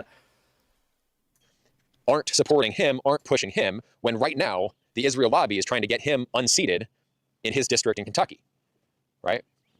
So we didn't support, or all of us didn't support, Casey Push against Vivek, who said very disparaging things about heritage Americans. And we're basically just caught up in ego, and every content creator is out for themselves and their own personal gain. And we're not acting on principle. We're not. Nick Fuentes is a narcissist that cares about his own advancement over any collective ideology or movement. What did? Wow. Wow. I can't believe he's saying this, man. Crazy, astute observation, Arvel. Not living up to our basic civic virtues. We're not courageous. And when people do have the courage to sacrifice and expose themselves to risk, the rest of us just snipe from the sidelines and criticize. It's disgusting. It really is. Specifically, he saw that Fuentes had attacked me again on his show. I don't bring Fuentes up. I don't attack him out of the blue. When we had our falling out, I explained why that was. But for some reason... Okay, so wait. So this was post-attack. I saw the clip of Fuentes, and now I just can't find it. Fuentes R. Vol.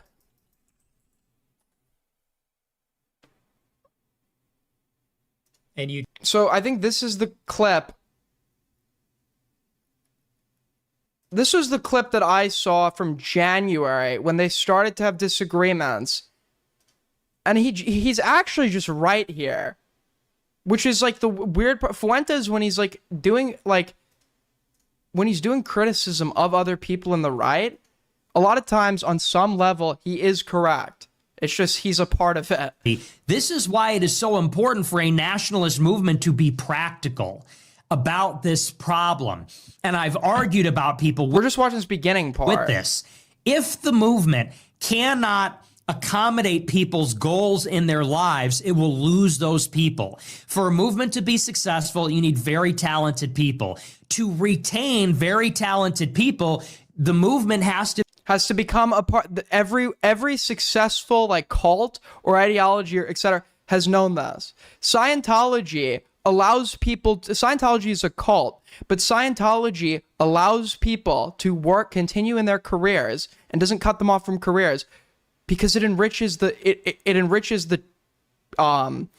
helps, first of all, it helps enrich the church. Second of all, it offers appeal to people who aren't already members because there's business preferential like business treatment and like business societies that exist within it. It helps people like achieve the goals that they already had pre-existing independent of the movement. To be a vehicle for them to accomplish their other goals, which might be to get married, which might be to make a good living, which might be to get into an institution. And this was my argument with Arvel, because he came out here to Chicago and we had this big debate. We wanted to start a school which would teach our young people. And in my mind, I was thinking we'll do a 2-week crash course and we'll set them up with a job.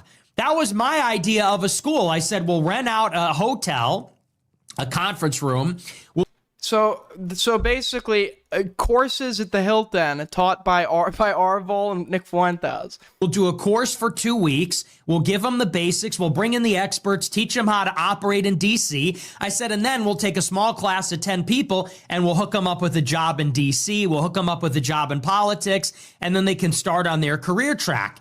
And Arvel said, no, I want to bring them out to my compound in Arkansas, and they're going to live in a cabin in the middle of nowhere, up a dirt road, and, you know, it's going to be an all-day thing for 2 years. We're going to be working out and eating, living off the land, and learning Play-Doh. He's right here. Both of these people are white supremacists. Their disagreements are not ideological, they're tactical. Both of them have an abhorrent ideology. But Fuentes' tactical criticisms of Arvel are correct. And I said, nobody who actually can like contribute to a movement just is willing to go put everything on hold to go live in essentially the Stone Age. Why would you want to live off the land and like isolated from the rest of the world when like technology exists, when like the pre-established institutions exist that could easily help you achieve? Why should you have to worry about growing food when you like, if you're like going to law school and want to become a lawyer, why put that on hold to go worry about growing your own food? Like, what about that appeals to anyone who was going anywhere to begin with? The only people that are going to join your movement are losers and failures, which is what a lot of white supremacists are, which is why they take pride in their race, because they cannot take pride in personal accomplishment. what kind of candidates do you expect to attract with this? An elite 18-year-old that can get into Harvard is not going to take a 2-year sabbatical to go and live with some influencer and do this thing. Like, it's not going to attract the right kind of person. I said, someone like that is going to be looking for something quick, something. You're just going to attract morons, schizo, etc. Like, he's just correct here. He's literally just correct. But he also sucks. Make no mistake about it. I see so many clips where I feel like there's like propaganda to make me like this guy. I see clips where he just hits the nail on the head. But these are pre-selected clips meant to ingratiate him to a public-facing audience. When you actually get into sort of the weeds of his actual streams and stuff, you can hear his full, unaltered views, and you understand what he is, right? Understand that he is absolutely a threat. But Fuentes then comes out on his stream and says this about Arvol, which I think contributed to the video.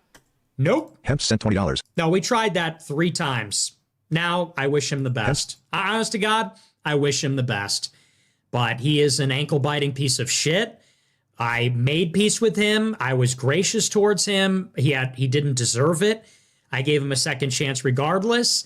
And he turned around and, even though there's really no reason to, he just tried to fuck with me. Just on account of. So, no.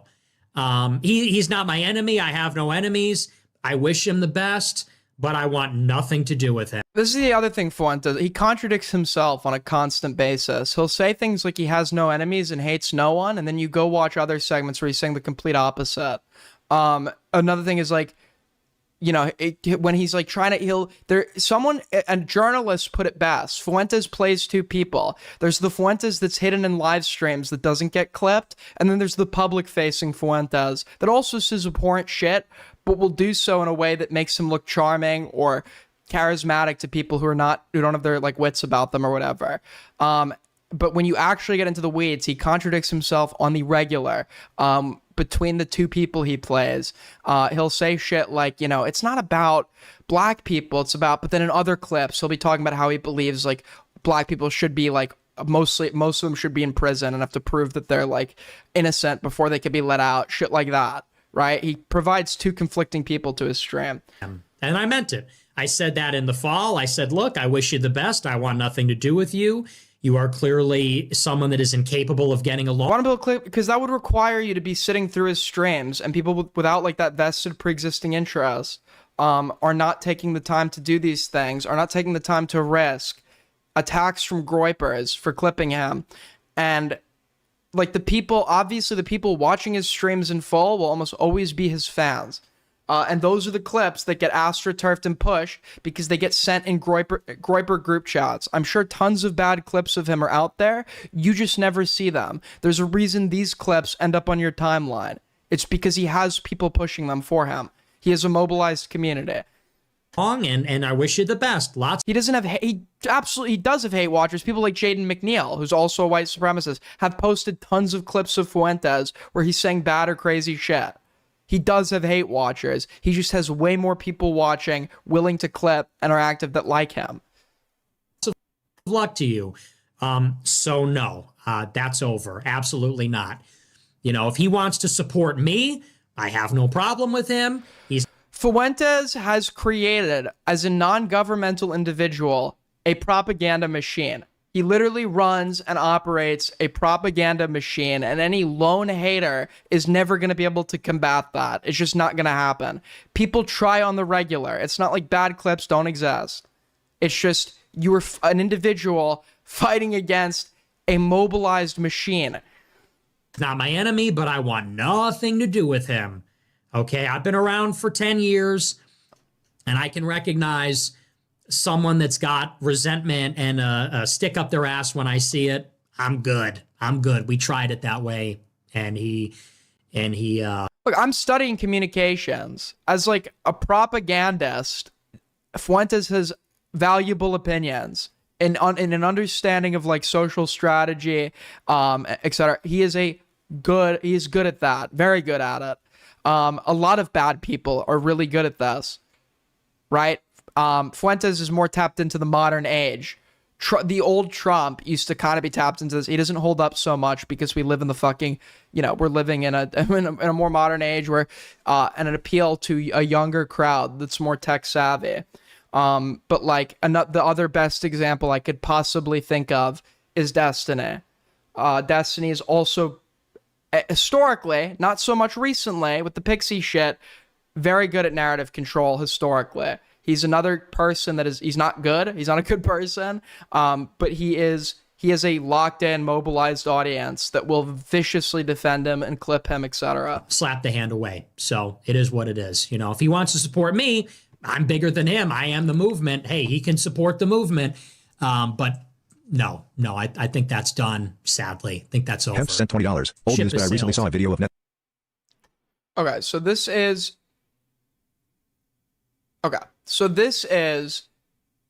him talking about Arvol, and Arvol responds with a 23-minute video.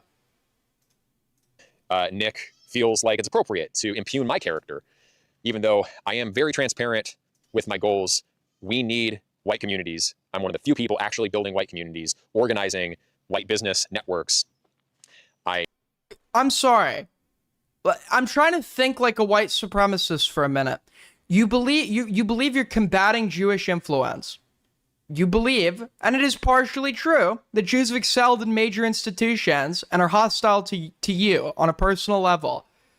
You think you're going to beat people in control of corporate America, Hollywood, etc. by running some bumfuck like trailer park in the Ozarks.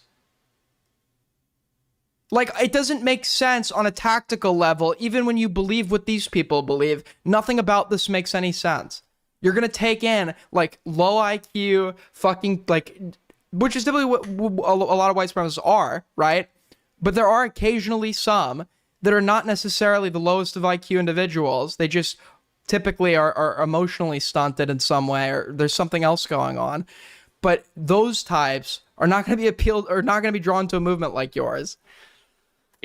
I gave up a house that was paid off and stable income and security in life and safety and anonymity when a group came together that wanted to start return. Why didn't you build a similar audience? I don't try hard enough. I'm not locked in enough. I tried to at the start with like building a community. And even Dickers himself was saying that I was particularly good at community building. But I don't know. When I came back, I was like giving us a common enemy of the cabal, trying to develop a community. But I'm not like them. Into the land. I stepped up because they wanted me to. I'm trying to do what's best for my people. I'm trying to live up to my duty, but Fuentes calls me a worm and a piece of crap. And because I didn't appropriately kowtow to him, I didn't appropriately submit to him as the one and only leader of the movement. But what movement? He's not a white nationalist. He says immigration is a lost issue. What exactly does Fuentes stand for? Only himself. He is. How are you ever going to accomplish anything as a white supremacist, alienating millions of people in this country? Like, the only nationalist movement that could ever work here is like intense civic nationalism that has disguised racial insinuations, not overt, which is kind of like what Trump does, right? They are like MAGA and Trump. It is xenophobic. It is racist. They're just not. They attempt. To anyone with a functioning brain, you see right through it. There is still some attempt at disguising it. Some attempt. It's getting less. So that is it. The guy who called me was saying it's really a shame that more actual white men aren't standing up and putting themselves out there He expressed admiration for me. Like, it's not Latinos, it's illegal immigrants. It's not immigrants, it's illegal immigrants. It's not black people, it's the culture. It's not, they make an effort to somewhat disguise it, but you know exactly what they mean, what they say, and things that are not Western or European in origin or nature are synonymous with bad on the right. People like Thomas Sewell, at least we're trying, but not enough white men are standing up for ourselves. Fuentes is mixed race. He's Mexican. He's not actually one of us. When I met with him, yeah, so not only have you marginalized your movement to alienate to just white people, which already alienates millions, not just to white people, but to white people that are willing to put their entire life's plans on hold to go live in some LARPy compound in the Ozarks, not just them, right? Take it a step further. Even amongst like people who are self-identified as white and of partial white, you're still gonna like do like the purity testing stuff. Why do these people ever think they're gonna be operating a serious movement here? Even the white people in America, to some extent, many times it's mixed with European, but like majority of your like to then alienate, like the only way the white supremacists win is if they integrate the Hispanics. That's the only way they win. And they can't do that, by the way. But like to purity test along the, like if you're trying to run a movement in this country, you have to be Northern European, 100% Northern European. Like, good luck, bro. Talking about building a school to train our guys so that we're not sending them in to the beast unprepared. And during that conversation, I was talking about the vision of intentional communities and how we can do our own work for each other. And he retorted with something like, well, why can't we just have the Mexicans build the buildings? And it was offhanded, it was somewhat joking, but he said that he prefers living in a multiracial area. His idol is Kanye West, who posts interracial porn on X. I think his best friend is a Jew, right?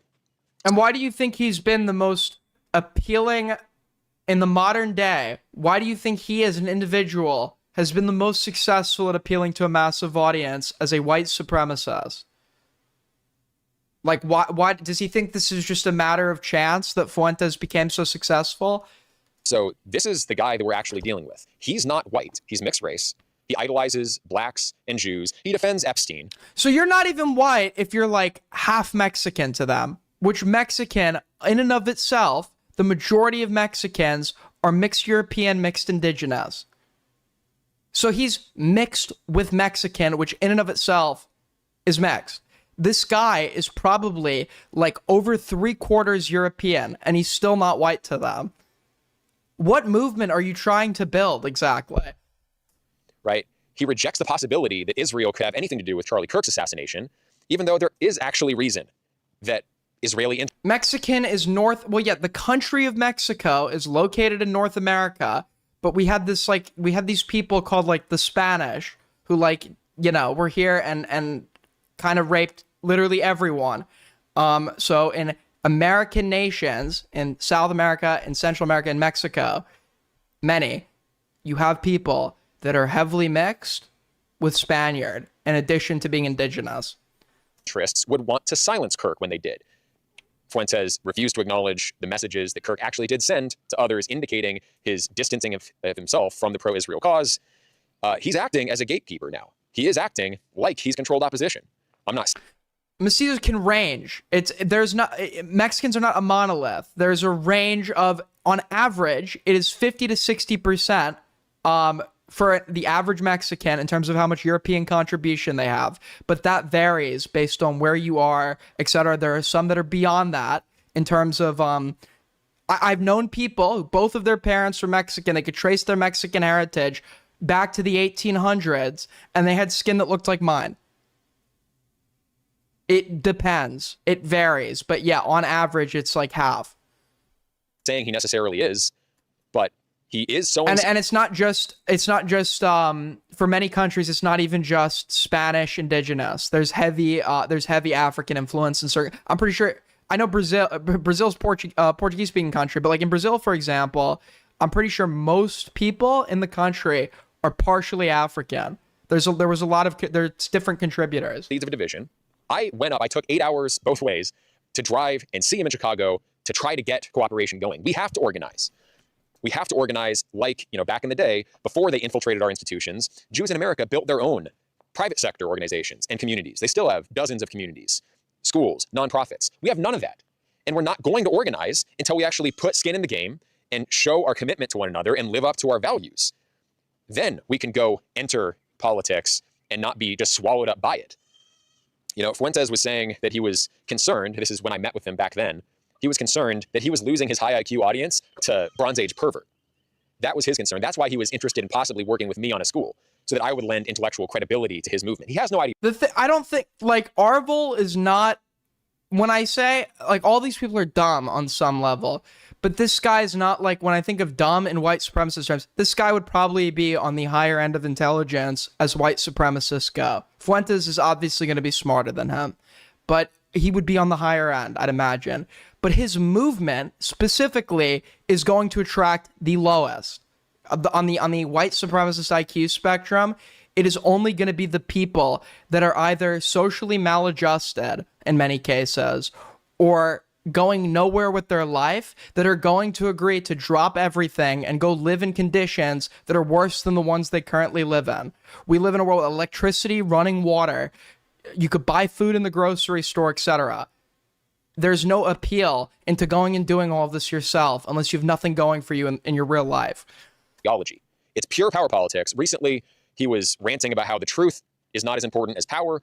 And it's so funny. Jews are, yes, that's why these like preconceived, but the thing is about Jews, especially in places like America, over like 40 to 50% of people who could be considered Jewish in the United States are now married amongst my generation, the last two non-Jewish people. And within, I think it's a few generations, like you won't be considered like and people are like, oh, this is a second Holocaust. There are going to be less Jews or whatever. And it's like, that's true. But in the sense of like, that's because Judaism as an identity is restrictive. You have to, it's mature. Like if you have a Jewish dad, you still would have to convert to be considered Jewish by many sects. It goes through your mother, right? And it doesn't even just go, like it has to be 2 mothers ago, I think, or whatever, 2-3 mothers ago. So a lot of people are just not going to make the cut and not identify as such.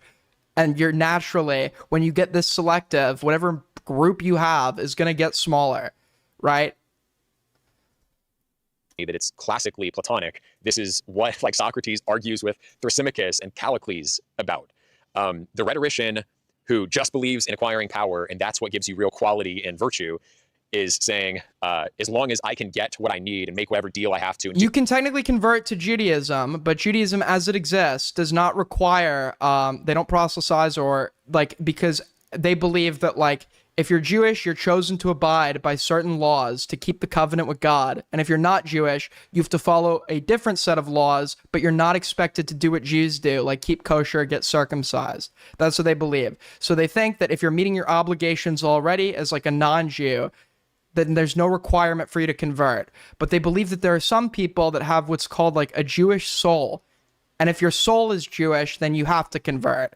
And they believe that like, those are what people who actually take the step to go through the rigorous conversion process have a Jewish soul or something.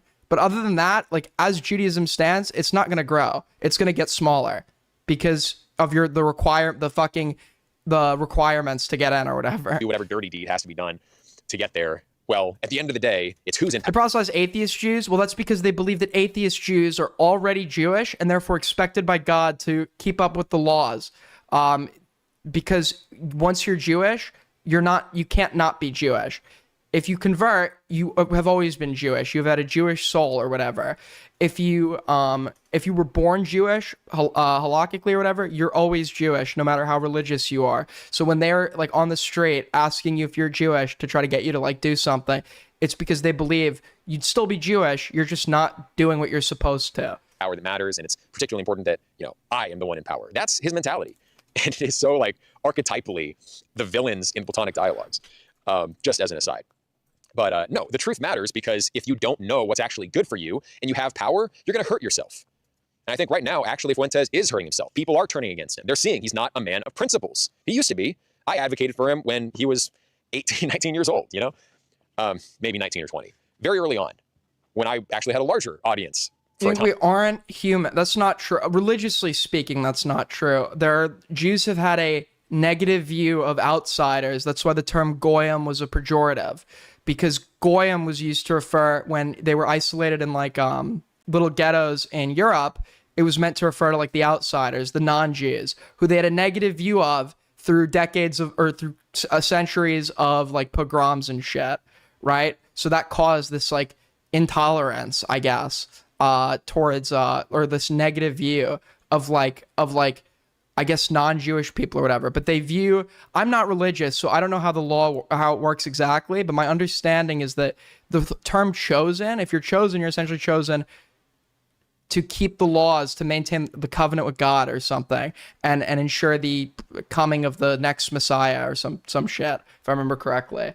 But if you're not, you just have to abide by a different set of laws. It's not that you're not considered human. I was saying, hey, watch this kid. I identified with his audience. I always believed in intentional communities. That was my political. But there is ethnic supremacy that exists within Judaism, and people use religious justifications for it to view non-Jews as in certain as lesser than, right? Especially amongst like the right and like within Zionism and shit. Strategy, right? I thought the political system was so far gone, we have to build our own parallel institution so that when the rest of the society fails, which it will, we are prepared to be the successor state. That's always been my position. It's not run to the woods and hide. It's build a parallel structure, influence government insofar as we can, and then when the opportune moment strikes, well, then maybe we have real power. But like if I was being accused by an outside group of people that I perceived as having power on the regular of like I drank a child's blood and I know that I didn't, and then those people come into my village, burn my buildings, beat me up, rob me, etc., I might develop a negative view of outsiders. Just a thought. Like there's like these things just didn't happen like for no reason. I agree that there's no like that there like I agree that you shouldn't, we're not in fucking 1800s Europe or anything. Like this doesn't, like these distinctions are now irrelevant, but it's not just like one day these people hated outsiders just to hate outsiders, right? Advocated for Nick because I thought his public-facing platform of America First and, you know, Americana optics, that was the way to go. But he's backtracked from that. He's backtracked from anything that he really stood for. He was a monarchist at one point. Now he's like literally a liberal Democrat, or he'll join the Democrats anyway. There are just so many red flags. So much. Fuentes believes Democrats should be voted in the midterms to keep the Republicans under control because he thinks that like Republicans are, they need to be held to account sometimes and get a reminder because they're not doing what he wants them to do. So they're going to teach them through the midterms. Hard to explain blunders from him that it makes you want, is he compromised? What's going on with Nick? And honestly, I always liked him. I've not really said bad things about him. In the last video that I made right after we had our falling out, I said I love the guy. You know, I said I'm concerned about this trajectory he's on. I'm concerned that he's lashing out at me because I made a mild criticism. He can't handle criticism. He's in an echo chamber. and yet I still cared about him because I did see the talent, you know? I liked him as a person. A lot of people find him likable. But I don't want to see a world where he actually gets into power because he's capricious, because he's he's likely to get into, he is far more likely to get into power than anyone else from the hard right. Liable. And he has no loyalty to white Americans. He says things in favor of white Americans because that's his base. Because he's all right, well, I think we're done with this video. Speaking of white supremacists, what we're learning hold on, real quick. One sec, I gotta grab something.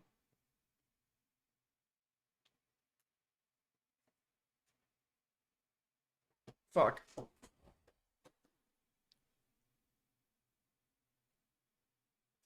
What we're learning is that as society becomes more diverse, the white supremacist movement has become more diverse over time.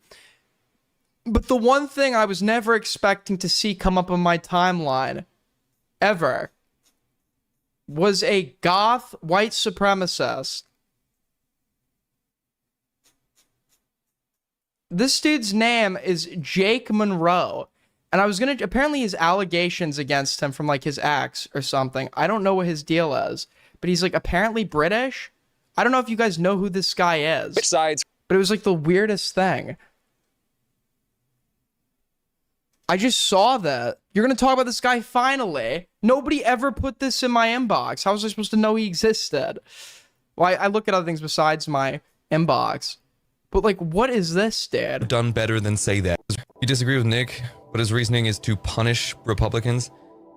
Okay, Nick really should have done better than say that. I was so surprised that that was what he said. Because that is what he said, Jonathan. That was such a silly thing of him to say that I was actually worried that I had missed something. I was worried that I had, like, misunderstood, or there was some sort of, like, 3D chess that he was playing. What is his accent, by the way? Because, like, supposedly he's British? That I didn't get. No, it turns out that's literally it. That's the depth of it right there. Voting for Democrat doesn't punish the GOP. Okay. He's one of those guys that it like does the pseudo-intellectual thing where his tone indicates that he thinks he's saying something like so profound. It's insufferable. It doesn't punish them. They're still politicians with lots of money and influence and nice. Americanized British. Well, he still has like the Union Jack and I mean, I guess. I saw this. Wait, what did? Tune of a punk girl pointing at a poster with a bunch of rules on it. 2 things I need you to consider: the concept of a punk pointing at rules. Okay, so straight up top, throw it in. Yeah, there's a cartoon of a punk girl pointing at a poster with. When I was younger, like a young teenager, I had the wrong opinion on this. I was like 14. I saw this image and I had the wrong take on it. On it. 2 things I need you to consider: the concept of a punk pointing at rules. Okay, so straight up top, throw it in. So he thinks like being punk is when no rules. Being punk is when like no rules ever. The bin. It's a punk. The thing is, anyone who's gonna meet these qualifiers, where they're. Yeah, there's a cartoon of a punk girl pointing at. You can't be punk and also be racist. Well, this is like to be racist and apply your views into like this scene, or you're advocating for like extra concern over the color of somebody's skin and like control along those lines. Same with sexism, right? You are telling people what they ought to do. Like women ought to dress modest, ought to go, live the trad life, etc. All of these things in aggregation, the movements that historically advocate for them want to exercise extreme levels of social control. As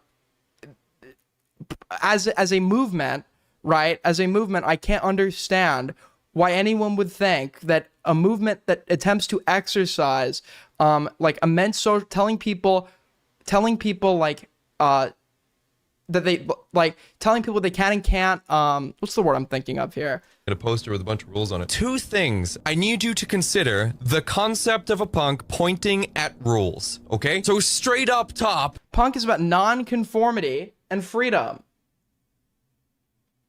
I mean, at the time when the movement was conceptualized, the non-conformity was not conforming with the society that existed at that point, right?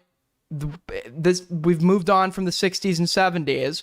It is now the 2020s. Society has changed, and the people who were advocating against the people who were advocating for the nonconformity at that point in time have had concessions made to their movement. So is it like you now can't conform with the concessions that came about and motivated? They came about due to policies that had originally motivated your initial nonconformity. You're just going to get the result you want and still not conform?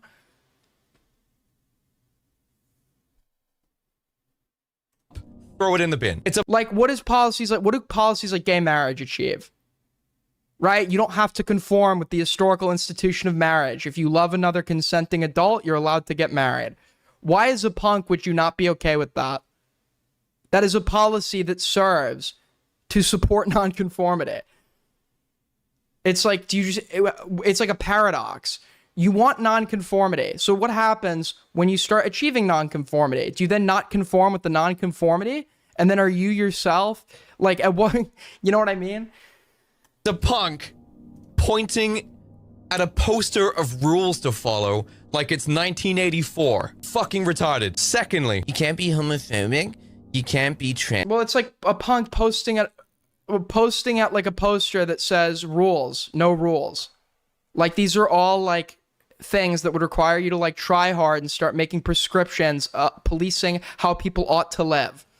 right? For immutable characteristics. Yeah, that's kind of antithetical to like the idea of like non-conformity. Racism as an ideology is asking you to like, racism as an ideology tends to not value things like, as racism has historically presented itself in the context of white supremacy, things like individualism are like superseded by the interests of the collective white identity. Your individualism isn't as important, right? Shit like that. But that in and of itself is antithetical to nonconformity. This only works if a leftist understanding of any of those fucking things was accurate. But it's not. They are ever-shifting proximates. As soon as you think you are as... Oh yeah, so these people also live in like an alternate reality where everything is racist. I've yet to see someone that considers everything racist, everything... These are actually things that like to the average... Sure, if your like takes on who leftists are coming from libs of TikTok, then sure, the definitions might not be accurate, but normies have a pretty decent understanding, especially amongst on the left. Normies have a pretty decent understanding of concepts like racism, transphobia, etc. that you could reasonably be accepted under. You could reasonably be accepted under through your efforts. Like, unracist as you can possibly be, suddenly you've been slapped with an innate sense of racism because you are white. Yes, you're a super mega ultra ally and you let black sleep in your house. Yeah, but that's less so... I don't hear people use it. Like, people have used the term racism to describe that as well, but that's not really what a lot of people mean when they use terms like racism. It's more about overt conscious behavior. It can be applicable, and in some instances described as like subconscious bias, but that's not treated like the same kind of racism, and in many instances that's not even what people are referring to. They're referring to like conscious bigoted attitudes. And smash your shit and you don't complain about it. You let blacks and Muslims stab your children and don't complain about it. Who is doing that? Where is this happening? Both of those two things I just said actually happened recently. When?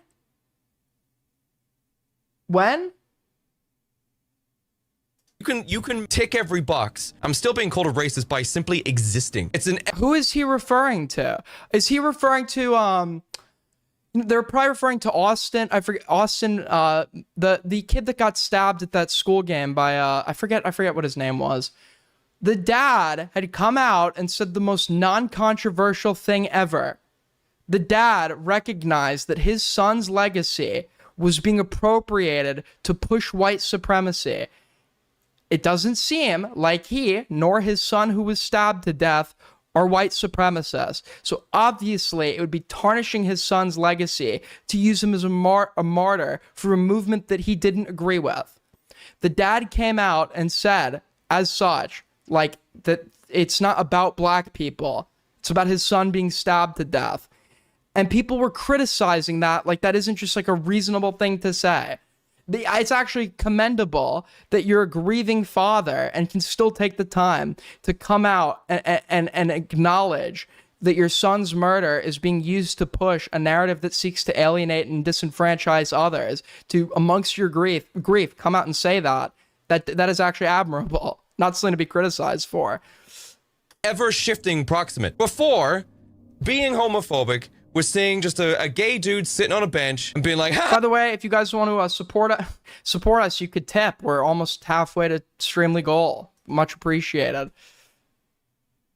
It's an ever-shifting proximate. Before, being homophobic was seeing just a gay dude sitting on a bench and being like, ha ha ha, faggot! Now, it's just disagreeing. I'm actually the cringe, dude. The cringe. With them buggering the children that they buy. You think they're agreeing? Complain about it. Both of those two things I just said actually happened recently. You can tick every box. I'm still being called a racist by... Does he do debates? Simply existing. It's an ever-shifting proximate. Before, being homophobic was seeing just a gay dude sitting on a bench and being like, ha ha ha, faggot! Now, it's just disagreeing with them buggering the children that they buy. No, if you were to go poll the majority of gay people, the majority of liberals, the majority of anyone, most of them are not in favor of touching kids. and wouldn't think you're homophobic for thinking that people shouldn't touch kids. This is a dishonest characterization. There's a perpetual narrative that gay people in particular want to go and do it to group in people who have no interest in doing anything with kids under this umbrella, right? And that's what would be homophobic. If you're accusing someone who has not done any of these things of being pedophilic just because they're gay, right? That would be homophobic. If you take issue with someone who's actually touched a kid, you'd be hard pressed to find people who are going to think that's homophobic for you to take issue with it, unless it seems like your issue is because is particularly because they're gay. You think they should be allowed to do that? No! Surprisingly, I don't think they should. They don't know what the fuck the definitions are. You can't be transphobic. You don't know what that means. Every time that we change our language and our behavior and our attitudes about things, you find a fucking... Well, what they do is, it's true that sex offenders are disproportionately straight, but what they do is, they will count men who touch boys as homosexuals in their reporting. So there will look like there is an immensely disproportionate amount of child molesters who happen to be gay. The problem with this is the consensus and understanding of pedophilia is that it is an entirely different sexuality than something like homosexuality or heterosexuality. And in many instances, they're like pedos who are willing to touch young boys. Also, there's overlap with young girls. Even when in their adult relationships, they're not necessarily bisexual. And it doesn't in many times carry over to whatever adult relationships they maintain. It's a completely different thing that plays on a completely different mechanism of fixation and attraction. New way for us to continue being transphobic? Or did we forget the reason why they're so insistent on them getting into your bathrooms where your daughters are going for a piss? Or where your wife is changing before going swimming? The reason why those things exist and the reason why they're so pissed off about it is because we gave them everything else. Well, no, these things already exist. There's no securities in bathrooms or whatever. You people are the people that want us to do genital checks of whoever's entering the bathroom. Punk is about nonconformity. The right is about ultra conformity and in many instances the hard right, collective interest superseding individualist interest. You can't be punk and right wing. It's I don't know how you could go about non-conforming or whatever. And sure, you can maybe argue somebody could be a punk and a moderate, maybe, right? But punk and overtly right wing, that's completely antithetical. Yeah. Oh, we're talking about punks, and he's citing the Sex Pistols. Yeah, dude. Infamous punks, the infamous punks that hate posers, the Sex Pistols. Yeah, man. It's just pathetic, man. Is he punk or emo? I think he's goth or whatever. But there's overlap. There's some overlap.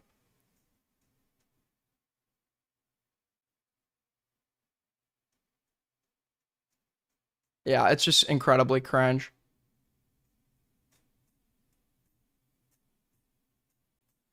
Is this guy straight edge? I have no idea. I don't know. He's really weird though. And he pissed me off because of the way he says things. He just I just get such pseudo-intellectual vibes. We've got Michael McCarthy here. Smiling on his way to court because oh my, he's watching this guy. Dude, this guy's a punk that's sitting here watching the UK and Irish equivalents of libs of TikTok and getting mad. Along with two others, gang raped a woman on Brighton Beach. It was Brighton. I've been there. It's quite nice there. Or it was before Pakistani rapists washed up on the shores. This is where they were staying. Holy fuck! Hey, white man. Are you mad yet? You're not? Then we'll keep doing it. Yeah, that's right. We'll just keep doing it to you. We'll just keep going. I'm not even upset about this stuff. What? Pakistani rapists washed up on the shores. This is where they were staying. Holy fuck! Hey, white man. Are you mad yet? That American taxpayer pay. This is about a case happening in Brighton. which is in the United Kingdom. Dude, American taxpayers are paying. He's talking about Brighton. You're not. This is a guy with like a. I mean, he doesn't sound really that English, but he doesn't sound like, you obviously tell he's not American. He's watching a video by somebody with the most Irish accent I've ever heard. Then we'll keep doing it. Yeah, that's right. We'll just keep doing it to you. We'll just keep going. I'm not even upset about this stuff anymore. What do you mean they can just do this and we're like, oh yeah, that's bad, and no one's doing anything? This is a test. This is a test for the Goyim. Brighton is a beautiful place. Brighton's gorgeous. It's a really, really wonderful place. It's a real fucking shame. Which is exactly why they did it, right? So they turned a really beautiful place into a shithole. It's the most blatant example of them trying to... Who is they? Is he talking about British Jews? Like, the thing is, if we're to believe the narrative about Jews as a collective, right?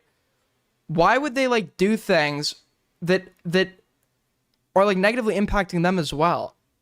Like, you understand, if it's a nice place, it's also going to be a nice place for the Jews that visit as well.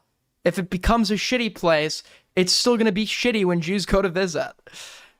To piss you off, and no one's responding. No one's reacting. It's like they're doing a victory lap at this point. Exhibit A. This is a fucking victory lap. Believe it or not, guys, I actually, when I go to Europe, I like beautiful places, and I don't sit there and hope that this beautiful place that I go to, because it is beautiful, that's why I, spend money to go there. I just hope it turns to shit so I can't visit it. That's actually why I go, guys. Right here. It is so blatantly meant to insult. Yeah, one of them was a fucking murderer from his own country, and he was allowed in. They hate white Goyim in particular, because that's why Yad Vashem has like an entire category distinguishing people who stepped in to help Jews during the Holocaust who are non-Jewish. It's like Righteous Amongst the Nations. You get honored by them, or I know it's a Zionist organization, but you get honored by them if amongst non-Jews or whatever. Obviously, there's animosity over what happened in the Second World War, but there's also appreciation that exists there as well. And there's been honor. People have been honored as such for stepping in and helping. There's equal understanding that it was also white people that showed up and freed Jews from the concentration camps. And make absolutely no mistake about this. Well, it was all people, of course, but predominantly because, it was Soviets. There were not a lot of there were a lot of Asia. There were a lot of, Kazakhstan was huge in the Red Army. Okay, don't ever for one moment think this isn't the case. This was allowed to happen on purpose. They knew he was a murderer, and they were like, fuck, yeah, let him in. You know who he's gonna rape. It ain't gonna be another Pakistani. It ain't gonna be. Let him in. Didn't the British government, stop a British citizen who went to go fight for ISIS from coming back? Wasn't there, a whole, inquiry and trial over this, and she wasn't ultimately not allowed to come back? It's very clear. It's not, I don't think that's how it works. You have incompetence. You have people that slip through cracks. You have stupid decisions that get made. But a lot of these things seem to be resultant from, error as opposed to, a purposeful drive to just have your country look like shit. This guy's resume is on fire. You're fully qualified, sir.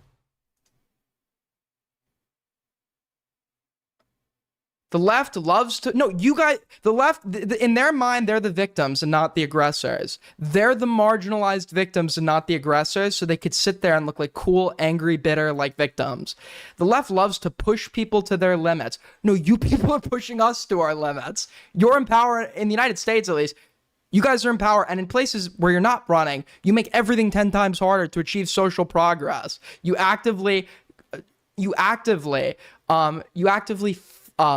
contribute through policy to the wealth disparity. You actively go against the weakest, most marginalized members of society as a part of your strategy. It is actually you people that push us, not the other way around.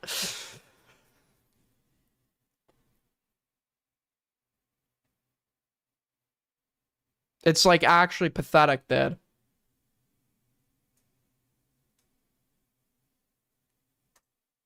Yeah, sad stuff. Maybe I could debate this guy. Who knows? Who knows? Looks like it'd be pretty easy. Oh, this great stuff, man. Great stuff, dude. All right, guys. Well, that's probably gonna be a stream. Thank you for watching. I will see everybody here tomorrow, probably. And I am. Yeah, thanks everybody for showing up. We did good view-wise for most of the stream, so much appreciated, guys. I'll see y'all tomorrow. Peace, peace.